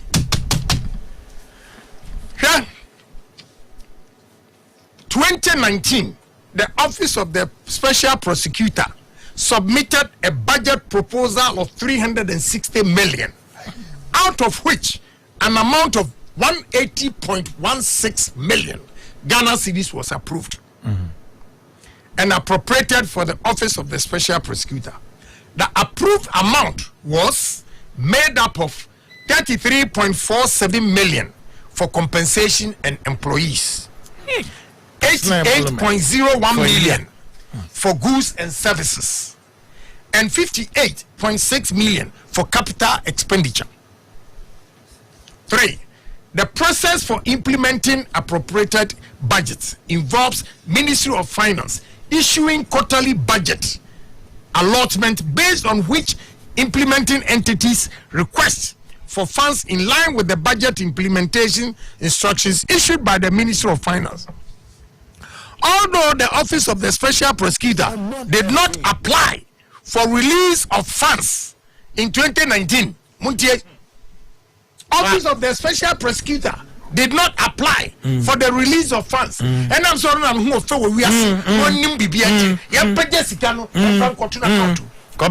Now, what benefit now? What is Ghana about beto? Now, Opiano Asalutuno. Although the Office of the Special Prosecutor did not apply for the release of funds in 2019, the Ministry of Finance released an amount of 69.69 million and transferred it into the bank account of the Office of the Special Prosecutor for his operations. Out of this, out of this, 60.4 million Ghana cedis still remains in the bank account of the Special Prosecutor as at 12 November 2020. Nesikano and the Hogun account. 2019, the aircraft were in use. One abakasa yama usika nyejuma. 2019 budget, you did not assess it into Finance Minister Nana or transfer 65.69 million into your account. When Timia utilizes Karo, do you know what it means? So when you use Kanwa, it goes back. It goes back. But this special prosecutor, minim Adobe anu more money till it didn't go back. In 2020, in addition to the above in 2020 budget release, 39.32 million was made to enable Office of the Special Prosecutor implement its 2020 budget appropriation. As at 13th November 2020, the Office of the Special Prosecutor has not initiated the required process through the Controller and Accountant General's Department to assess the funds. On yet, I see the 2019 financial clearance was given to the Office of the Special Prosecutor to recruit 249 new staff. As at the end of 2019, the staff had not been recruited. Ministry of Finance subsequently reissued the financial clearance again in 2020. To date, only 2 persons have been recruited on contract. Yes. Or clearance for 249. Ghana 14 you. I say, Office of the Special Prosecutor insisted on being allowed to manage its own payroll because of confidentiality and independence. And I say, yeah, but even that, the government agreed say we autonomous ntino ono anyana wo de meba e ho me na na kan wo so beju bre the fool because wa kasa na wo say o ma controller and accountant general kra entria osika enti emfo adem wo say autonomous they have agreed. Why would he now then come and say entria neka? Why? Ghana for muntie you. Why now say for confidentiality and independence you are autonomous and therefore you don't want controller and accountant general to pay you. So the money is lodged into your account. Any recruit to recruit to accountant, recruit to one. Yes, manage budget. Even granted say, granted say, person controller be control. So we are special person. We are so special. We are green. Into the usika enkofa. We are so special. Excellent. And Crawford, including the president, Usika control any. Yeah, anyway, now, Tia was say, Tia Okasano, confidentiality and independence. Approval was given for the controller and accountant general to make monthly releases to the office of the special prosecutor based on the operations requests for funds for payment of salaries for all staff. However, the office of the special prosecutor opted to implement this process for only 2 newly recruited staff. About 10 seconded staff of the office of the special prosecutor draw their salaries from their parent organization. How? Ghana for me, I hope say Ghana for ATM. Since 2019, 65.69 million Ghana cedis that was given to him. As I speak, as of 12 November, now 60.47 million is still lodged in the account, unused.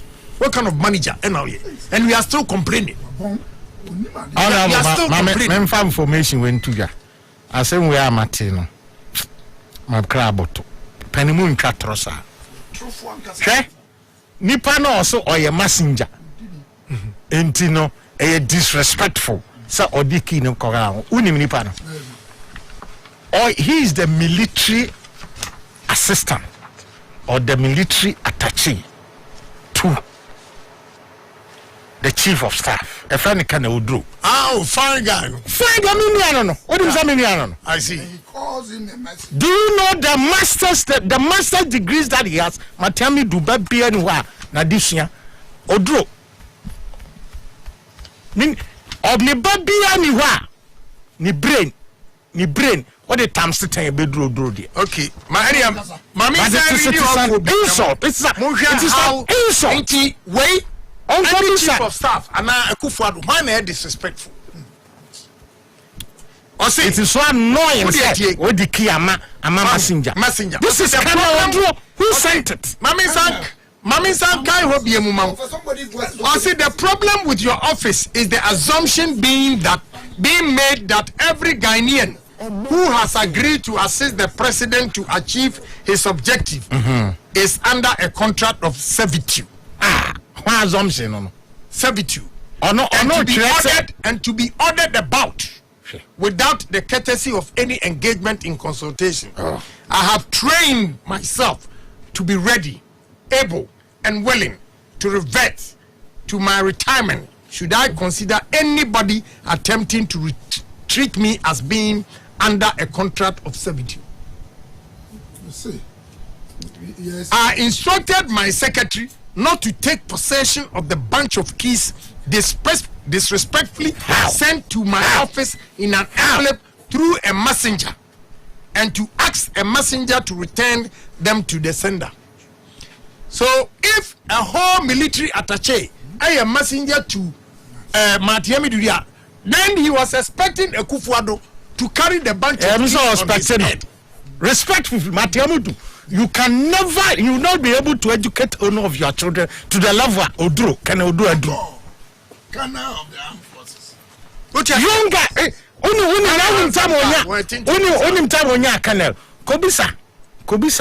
Kobisa Bevlolati. He knows the intelligence of that guy. He knows his intelligence. or messenger menye na wo de aye wu nu anti won so obu afu no I'm very baby na me kokwa dabi na me nim so draw no na all fed no so I'm honorable kasa kobnes wo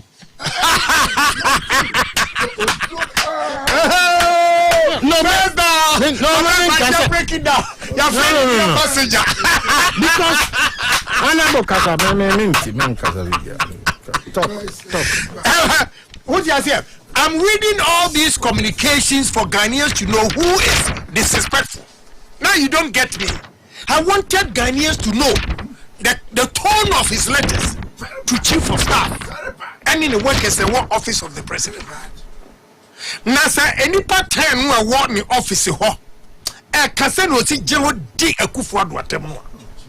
you have no idea. Martina Bidu. Media Ayarga. How many we share them catch them you? Was it more the medical records from Germany ba? And a Mahama said the Munyadina Koi had deal to be NDC for. And he may be criticizing you and Bibiso. But MPP for Antimas. Ayarga. You have indicated honorable. What's I say? Abutre I woman yamano. Because they want the special prosecutor to work. Still, we appreciate it. And write a letter, say, what resign? Who didn't you resign? Who didn't you resign? Sir, President Mahama, the moment President Mahama called him stupid. Now, who said Rollins say, no, Osro? Rollins na support no, our party. Who said, may his soul rest in peace? Former President Efri Mupe, and who say Kai. Because, yeah, Ninia Manua, NDC for war, whom hide is an unfair show MPP for whom didn't have out. Also, Mahama didn't went to Yankasa. And one said Faber was so. I did what there was so. He called you stupid. Also, Mr. Brave and he called you stupid. Also, Mr. Brave and intelligent. What you say? Obi did you attempt the over can. Enti me pesa muti asese. And na me ba obi frame so. You see, woman threaten. And this for the better threaten. I could find one new time. We are good riddance to MPP for. Waba wa anya dwuma bia. Case Ben wo dia ko. What case back apart from Ayarga. Ayarga dem say eyen kwase amra. Eno mo ni di ye. Enye because Ayarga crown honorable. No invest. Ayarga case me minimo yoko da keke amwa. I want to investigate. Nipa out to I will say. One confirm obi case I investigate and prosecute. On trust investigator bia. On trust CID. On trust obia. Finally, when he seated you say open so prosecutor Ayarga there. Wakofa Yoko case. Yoko fa. He did not do any investigation about it. And Ayarga and Santoka now no go say there you and oje eno akromuko case no ya jane ya omoko court ya jane case no ba kokote match nesi we asem crofo disika sika any dream contract bebrebe san okromai Dubai ni inflation of way Japan dey wa kodwan tate ayi ne brebo me pa je say ma fe na me ba insuro see be kan was so we reports from America and the UK about Airbus. Mahama is narrowed, mentioned. Is mentioned from both countries. So what is he talking about? What is he talking about? Also a president the 5 million euros now. Mahama ekwaji yenwa odini nua ekodi animu eka 71,000 euros kwa na ni nua no bribe a yatua me na ka 71,000 euros ni na the brother no air fight akoji. And this is Airbus executives and I mention mudin enye MPP anase obi what you say mo kan tell me Agyapong wan kasa sika na a change hands am ya boka mo min kan kire ye mo kan kire ye Ejapa yɛde stock exchange Asasa Ghana gold nyina akɔ yɛmfa stock exchange and one can say obi abeto 49% enti yabokro no. You have not reached anywhere. So why MPP people are scared even to discuss Ejapa? What is in there? We want to know. Omanfm, what is here cotton Ghana gold? What is here a diamond? What is here bauxite? What is here RO? So what is your problem? An arrangement. What is here? What is your problem? Sika yadi abeto ho. Uhwe ni buyer say me catch them because na minim. Mu fi say o. Special prosecutor Martin Amidu obeden the NDC ni atum. Obeden. Hwe dom level case. Enne kwabram nchiro mu yi. Eye ABJ. Dom level koto cars. Cars no ebron ne limit. And the sabro ne board limit. Okay. And it has to go to procurement. PPA. He refused. He didn't go. Anna a jetron elected. Tiebe banter back and forth. What you say? And Tiamra Manasa Cromphone so a bribe usano. I can't say a JBA said no co release ya dianoma auditor general. What you say? And whether dom level whoever hide Manasseh, you corrupt. Me na me catch one this who program is so and I'm catching himself dom level.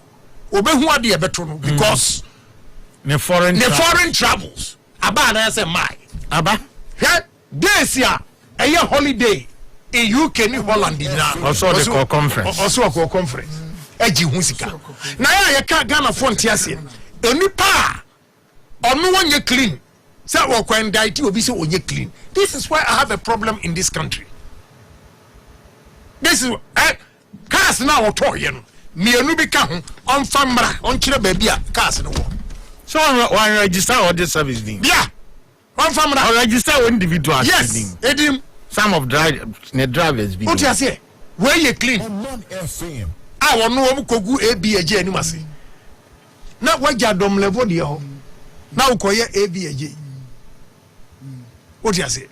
Enti enya dia na mo madwene the way na mo celebrate a boni din say obetumi aye obe high obe say on to me prosecute NDC ni bia because NDC for no nyina nim ni garbage onye clean as you think he's not and then na young boys na meaning say on bedre no when NDC for boys no say na no ma meaning say on bedre enti na me read we nyina for Ghana for to see Enyoma akoso for him to write a letter one ma president nimpo anka say ma accept na bia ade na watchro no me so me respond na ade akoto social media ade adwen na ba ma tiamidu trim anti ode koto social media wan hu jata na me ka ho asem say jata ba ube training wa deny your security sa one day he will pounce on you bra na ada wani na ho so enya no na asie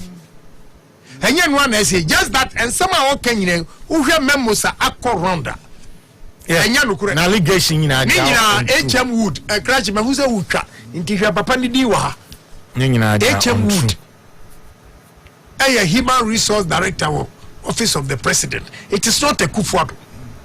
All these letters now, a reply from human resource. To satisfy Martiamidu when you're happy. Now, why is Martiamidu keeping 60 million in his account since 2019? I will use you. Ghana for you 60 million as of 12 November. So now all resign will go here. 12 November, not 60 million. 60.47 million. But I am the association, and I am man for them. 60.47 million still in his account as of November 12, 2020. Money that was allocated to you in 2019. You didn't use it. You call yourself a manager. He doesn't have anything. You call yourself a manager. You've been given clearance to recruit 249. You recruited only 2 people on contract. Minia 90 even I am passing President Kufuado.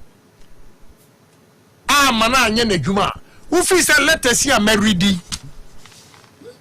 Wa anka ukura anka beti ase. President Kufuado didn't do that. But granted cross wo ye ya. Looking at in sama amabubo so hai. Who fi say wa anka obeti ase. Me mom de honorable. Oya panimu na enokre wo ho. Now sheda ba bi diatra. He said the resignation letter na samba ku kra ni ho awatwere wo ma megidi.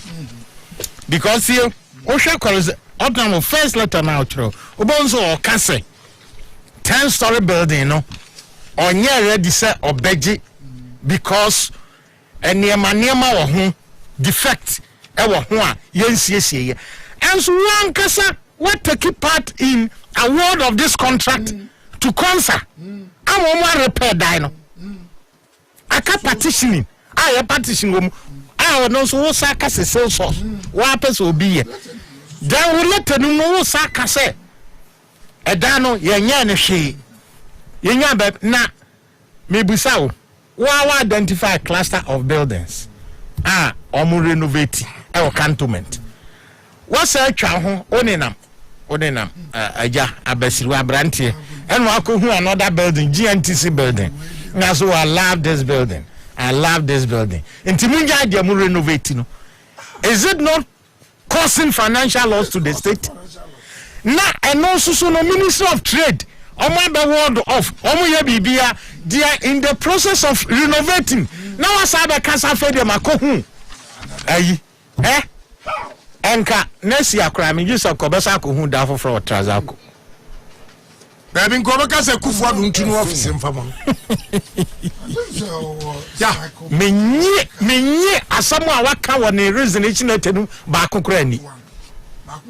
As I read the correspondence I course between Jubilee House and one for Ghanaians to know once and how difficult me ba program na me gebe 70% the aka no na ye thinking ni ade but say ma hu say plain lies no plain lies no say beginning na won't why I me read long now I wanted Ghanaians to know correspondence akoso Jubilee House and the office of the special prosecutor.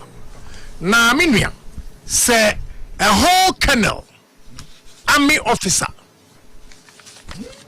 officer or brigadier. I tell you. You call him a messenger. Who are disrespectful? Colonel or the keys in the brown. What's the office of the president are disrespectful?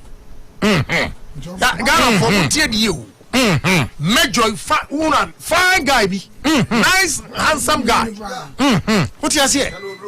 Now I can do any minute party. I'm gonna go. Anka. Media meko. Now I smile so fadiam emero. Neka matiam do anim. One friend will be messenger.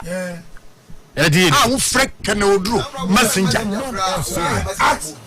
And wait. Yeah, return the keys. What you say? Very disrespectful. Very. Me no me read this and you ma way now for Ghanaians to see who Matiamidu is. What me atro. Oni mo do record. Kokonu go masi. Kokonu go masi. Go to Ghana Armed Forces. Ne kobisa. Ne from Ghana Armed Forces College. This guy, do you know his record? Hey, Baba we are sister baby baby. Bakokai. Akwa kwachi wasu o. Hey, who you bad? Who must stay soon the one fan. Soon, ono na kasa. No me I was shocked because I can in the enti onu ni nipadua na ode ade na enne ma na get disrespect and answer dey. The keys abro. Wunna mabontin say omampeni ma ohwe. Yeah, so would you truthful such a liar. Me sorry so me ma me ready habiem na for the benefit of Omama no muntie. Last two paragraphs. Was it the problem with your office is the assumption being made that every Ghanaian who has agreed to assist the president to achieve his objectives is under a contract of servitude to be ordered about without the courtesy of any engagement in consultation. I have trained myself to be ready, able, and willing to revert to my retirement should I consider anybody attempting to treat me as being under a contract of servitude. I instructed my secretary not to take possession of the bunch of keys disrespectfully sent to my office. What is disrespectful in an envelope through a messenger, and to ask the messenger to return them to the sender. I was informed that you have sent the messenger. Courtesy requires that I explain my position to you as I have done herein before. Kindly accept assurance of a special prosecutor of the highest consideration. Somebody I tell you, he has psychological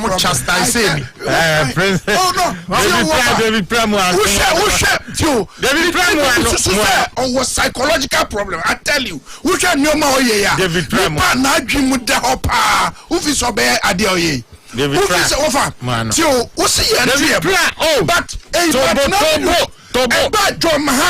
John Mahama onunu kojisika government official one never government official one who no can say which man identify na SSA which no prosecuting who say or call elections president there and they ubet me aba no be good in the man say ubet me aba president Omanfm there uba na metie nsem bia binum ka say just onunu matina me do akasa nti onu na asem no yemfa na mo maye ntie de president eka when you say nyansafo to we nyansafo a ubetimi take that position we also try matina me do signature we obi unim nyansa na media matina me do akasa nti no wo for no there but the nimpa na why allegation he shouldn't talk because of that conclusive now media be from me do you think say Yama me do natural say a full question what TV be ebeba yemu wo baje akotwa na wo kira ma read mo matia me do signature ne mra the impudence say Obiana obe accept so obeboa president amana ya adwuma no wo no azumu say we decide say obe go into service of what servitude how do you impute motives say obia the other papa no nipa no otwe letter come is that his record? No. So the pictures of man no the adwumboni woni timu say obia oba accept so the president be adwuma no has signed he said he's going to servitude. Now if I will minister, are you not serving the nation? And then you or small one and now we but the servitude as Debbie. Last one. Debbie. Now they cannot be a messenger. What did I say no be in a contest yasman unto yema but what is the first say yade eso mfa de emre no what is disrespectful about it? What tell me do with all due respect onye ni pansen no you can never be what onye ni pansen can do no can be also not with you as you rising up to attorney general to me we brain that there is no way there is no proof matamidu that you are braining than Odro. I know they wanted him to understand. If Odro wanted to become attorney general, attorney general, they oppose. All that he's a lawyer. But Odro person be loco. Kobe lawyer in his early 30s. Ebi krondo lawyer no odi be we. Yen dimini ni pasa umushe and messenger disrespect. I don't think so. What me atete mama obi abedru. Baby, Odro bet me do. Abrabi, you can never. Well, it's a direct insult on the one who sends him. Yes. Because we see, your friend is saying, Onipa no dey at the end by an intimate. My second is on for commode. Back to the sender. To the sender. It's indirectly you are saying the president and family they are wrong with me. Yeah. That's it. Meaning. Consider president in the other man and the president and family president. Na make us see. obi o ha o ye yona oh say almost enipa ho but enipa ba ko eda ya ye hwehwa ma wo ya di ka akɔhwɛ cluster of buildings our canton also pay yan renovate over cluster mu je beda pi na wo yes pa de ope omu gusu renovate undam o se makopie OGNTC building bi so around British Embassy me peno near the Ministry of Trade aba no more ye na presidency abe cordon ho no more renovate as ye hu bi da onyam hu ne saso da na wasa kwakọ who get fund 10-story building eno kra ya renovate ebi omu wie na 3 floors are ready who employ nipa who there why purpose no so JJ na ko janto announce why now you have your appointment instruments of why parliament ya veto why cancer man when your baby ashe your man budget employ Ghana for 290 almost so e wa dwen ti say wa esan so mu nipa nti 149 esan so mu nipa na onwini nipa ho nti no obi adwen ye ateche onkwa na wo brain di Ghana ha nyina nipa mienu se me ne garden kasa matia me du mo pa moma ne ma no mo ngowo no antre ni o because I don't think so betimi investigator bi aye adwuma hey man doesn't trust anybody police ni baby a ye yi na di ebia president man too much powers because police ni baby a one no kontokwa yi na di wo ho ema okọ back to police headquarters Matiamidu wrote to the IGP to release the woman. On releasing it. Yeah, the woman unwillingly went back because yes, IGP so because IGP throw Matiamidu. How? Now who kopa me say Matiamidu jiro no di akufo ado atemo. Won kase ono kra na di position you man. Yeah. Media me February March hono. I was fully briefed of whatever was going on. I mean I just kept quiet. Matiamidu. Now you see, you're talking of resignation. Mamin Kanjiro. We are first one. We can say we pride. But if you continue, Ukwa resign, then you are the problem. You are the problem. And I'm telling you today, if you don't know, you are the problem. He is the problem. Mills, Attorney General, why resign? He is the problem. Prosecutor, why resign? You are the problem. He is the problem. Onimwa. In the corporate environment, he will be the problem.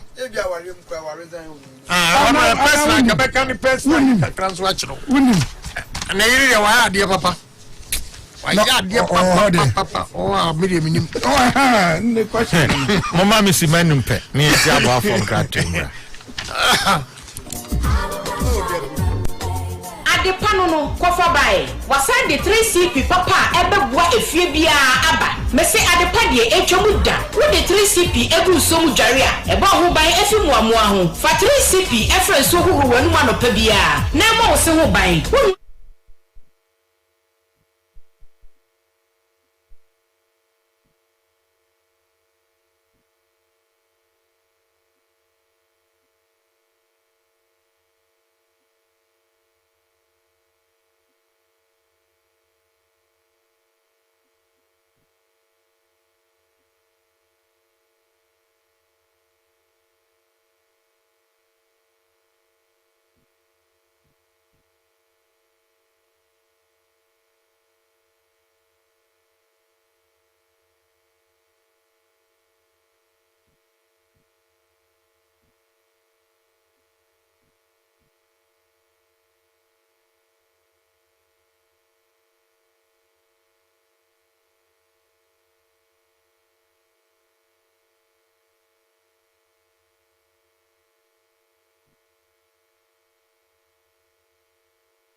Makwaba Martin City Bowling Points Oman 107.1 FM HFM Kumasi Banas Kwanza Champion ha na David Pranzo so onze nenso nenke yewo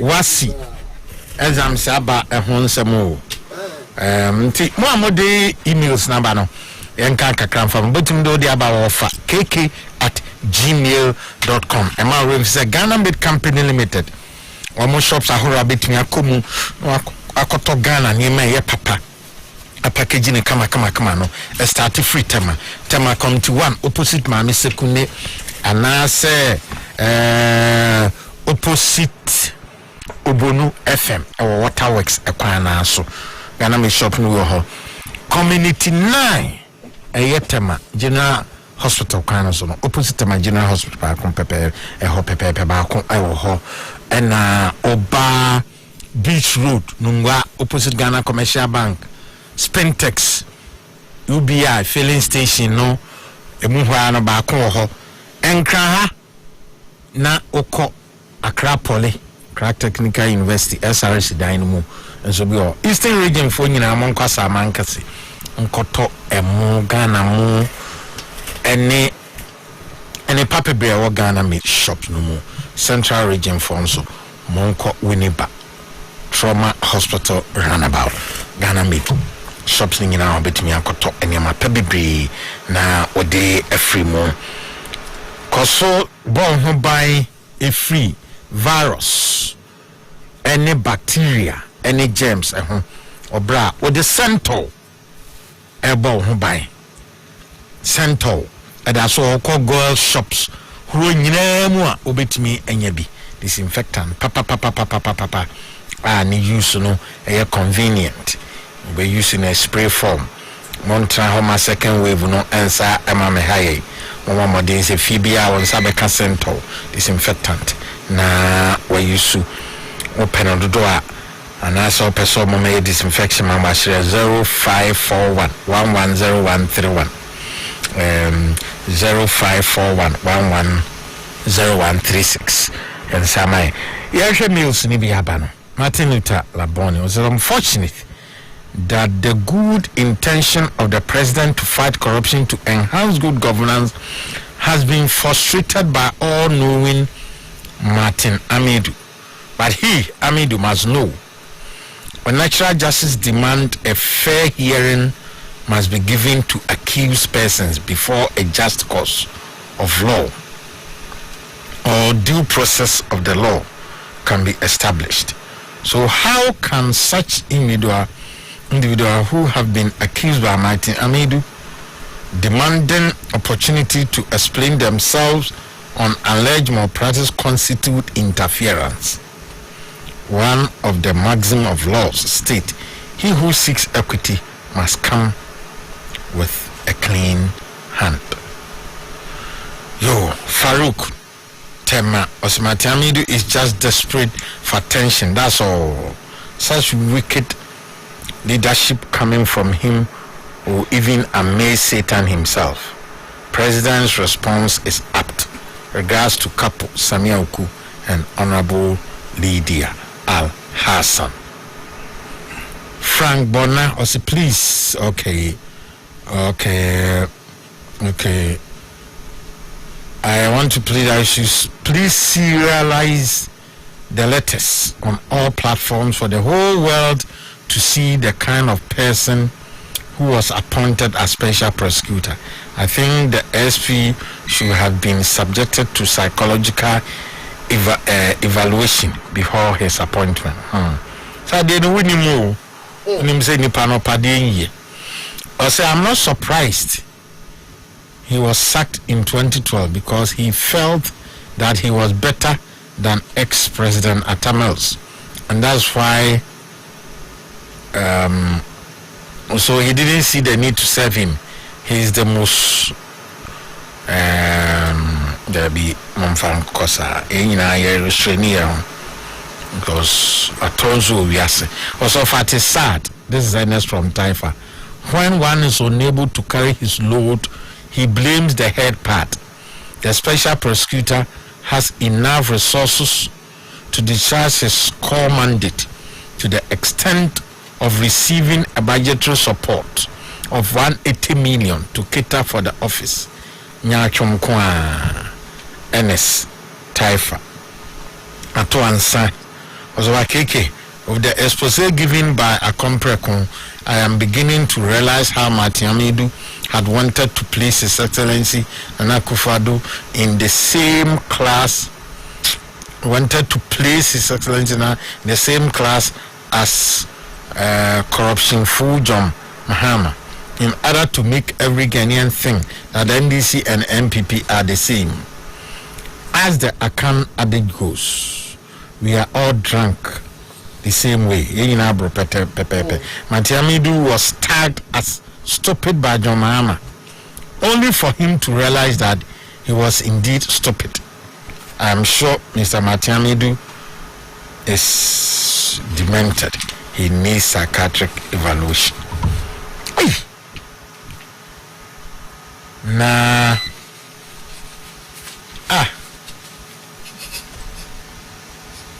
And I'm like I button.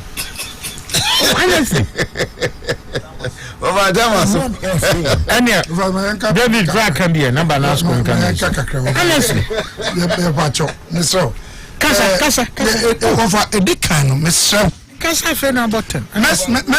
Mesre Ghana Fuina, Siana de Senen, Jaswa Esino, Michame, regional chairman, Honorable Kissini, Minia, Makebefi, and Pennyfoa, Ubietimi. Wafa, and na a da, Yinabre Papa as a party, and communicators.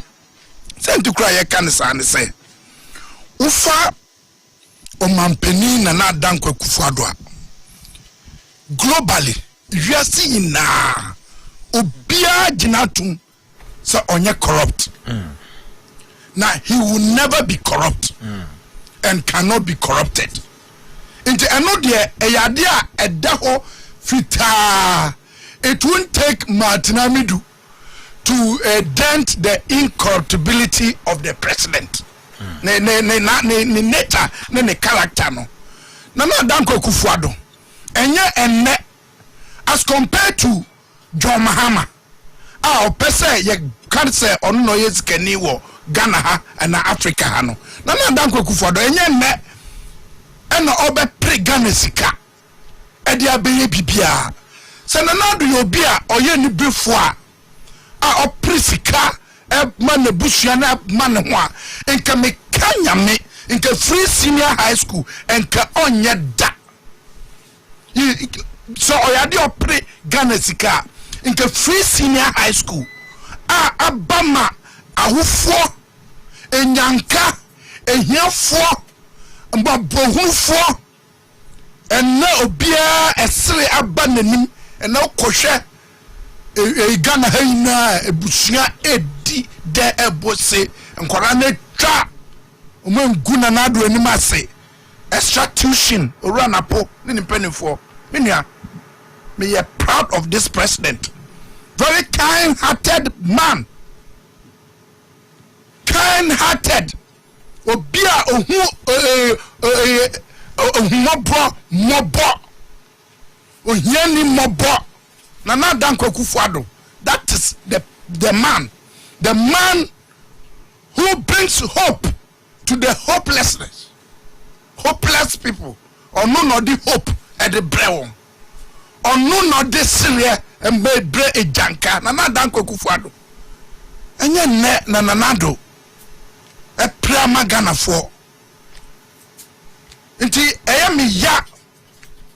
Now so media obia matcha psychology no meti na meti ni o mebiase owa Matiamidu. Let me tell you there ekosu hinano I can say without shade of any doubt say our psychological problem. That is your I'm saying sir your perception. My perception, yes, but your oye minoma oye hinano say our psychological problems so far. Say to come mechanics and say, look, Omanfm na Dankwa Akufo-Addo, then as opposition leader, I'm making it clear the stance on corruption. time John Mahama koje Ford bribe Shiraji yakaya say a gift Shiraji Kraka say gift to crowd we breaching the gift policy. As of that this time yakokaya breaching of the gift policy a misdemeanor. Ura Mahama such a shameless brat no say no enya ahode and then who go for be a bit to say Victor Smith Ron say Pamano because of course sir Ron say Mount Adie and no other station no kasa such a character a conforsa enya no na omu kasa but I don't blame them yan yama ya hu kwan all inclusive government obia ne ho ofi other party ya de na ba MPP ma wa ba ya de pabia da. And this one should go to our leadership. As I say, MPP leadership, you can hear, or be on the wa, say a young say, all inclusiveness, neutral, this thing from on board. But anytime they come, they cause mess.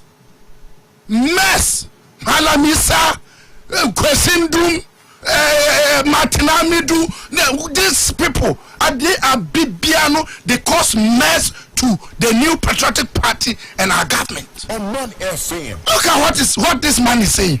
Nana Danko for the 2015-16 all board nano. Okay, say ono ne ntokwa so sikantina oba obedi president ubeba energy onu ontimi ne wonye adwuma.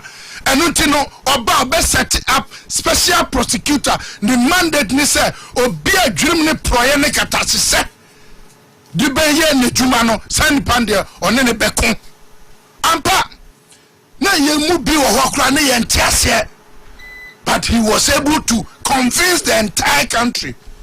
Na dan Kufuor na enye tuo na ejina ne kon so say on set up special prosecutor. No, he did it. He did it because of the love. Really? Martin Amidu. It's a shame. It's a shame. Eya munhwe nanim. Oti TV so ana onama. Eya munhwe Martin Amidu nanim. Eya munhwe nanim. Uhu nanim a eno no ekra no ebetre obibi. Nanadu na dream mu paintings or the mouth because Martin Amidu is a full-blown NDC member. In fact, at a point in time, he became the vice presidential candidate to John Mahama. In 2000 election. What I say? I don't know. After 2000 election, I think so maybe or two Bibiana security for an Casa report. One of Freddy two radio stations. The then choice from there. Radio Gold said the shadow vice president is under attack. The shadow vice president is under attack. Yeah. The shadow vice president. Who could be bonny now? Then the shadow vice president. Make us answer no. Some on it. Okay. Make up. The shadow vice president. He's the first person shadow vice president. And in fact, and near maybe when it's a billion be at in your men and another Danko Kufuor. But sir, a Jumani Wagana ha. That is one thing that you should know. If the position is in this country and is subject to the dictate of the constitution of Ghana, my friend, the fact that you may not be autonomous, even financial regulation. The Financial Management Act, it will not allow him.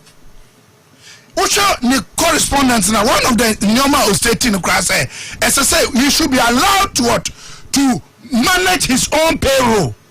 Does it make sense? The money is for his own self. And Scano, who na yekofaye, and so it doesn't make sense. That's the first place. Here too, Mr. Me bo issue no to say their amount for better say. And now no. Now we change kofobi no muka. Where there and now cried a lady at some station. Adum FM Mami Modi.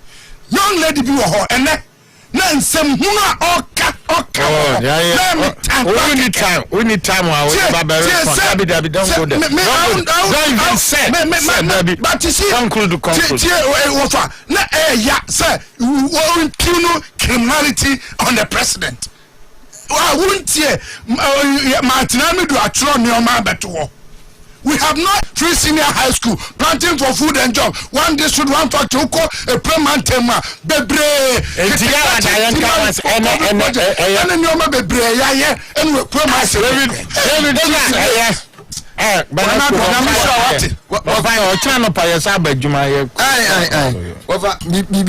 but so far, no, what they make it. Education, Thursday,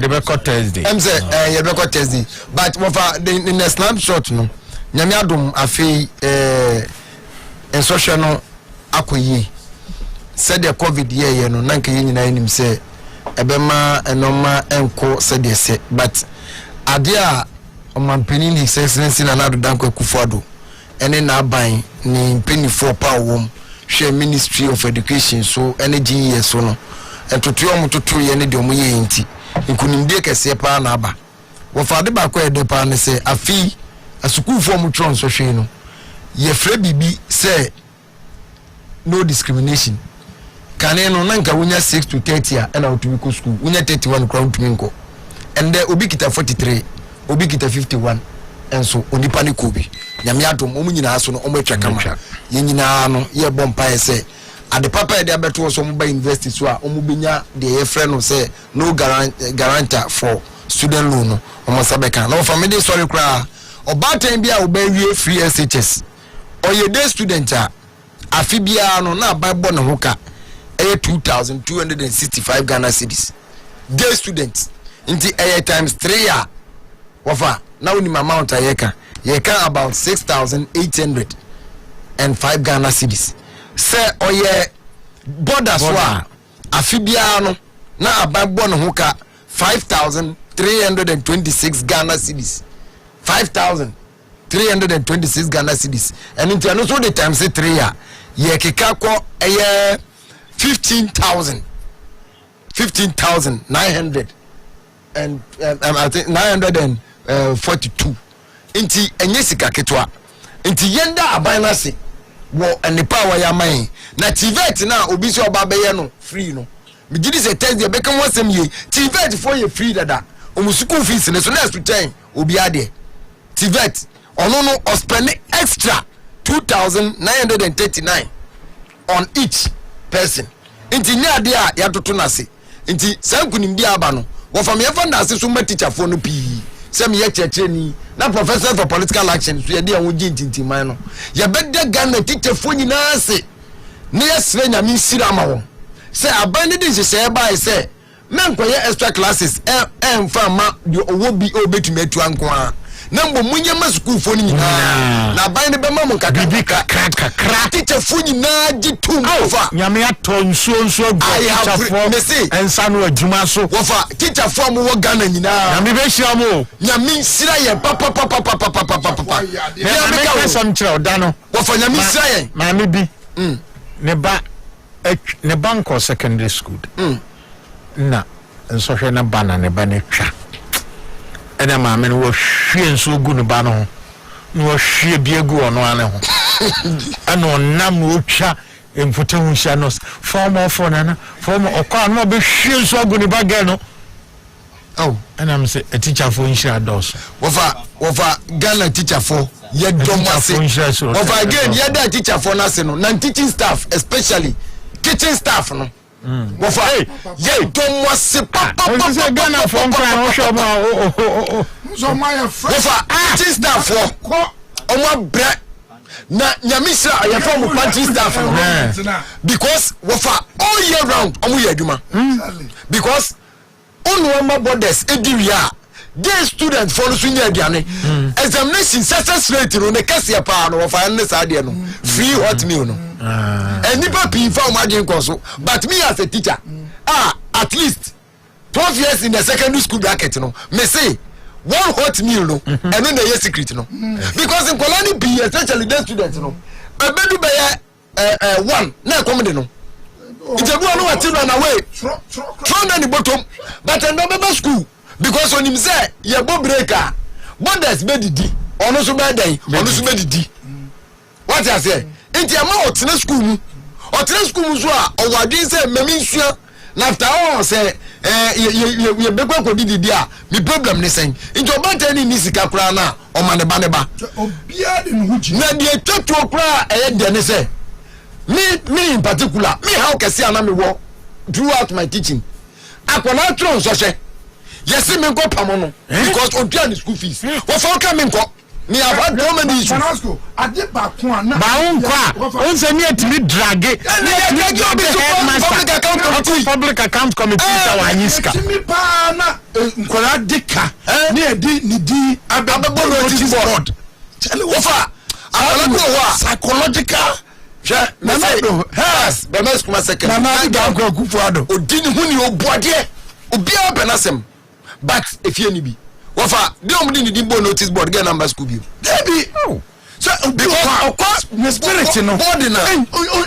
To me, one best school view. Me dia be bo me kwana me mawofo. Oh, me say makola baako. Me nim say kudo owo say she wo baby o tie me. Wofo be school be 2 weeks no mai. Wo bini oye all round bibi onimu ye. Sports oye champion. Adisua wa be. By the end of the day, na okim.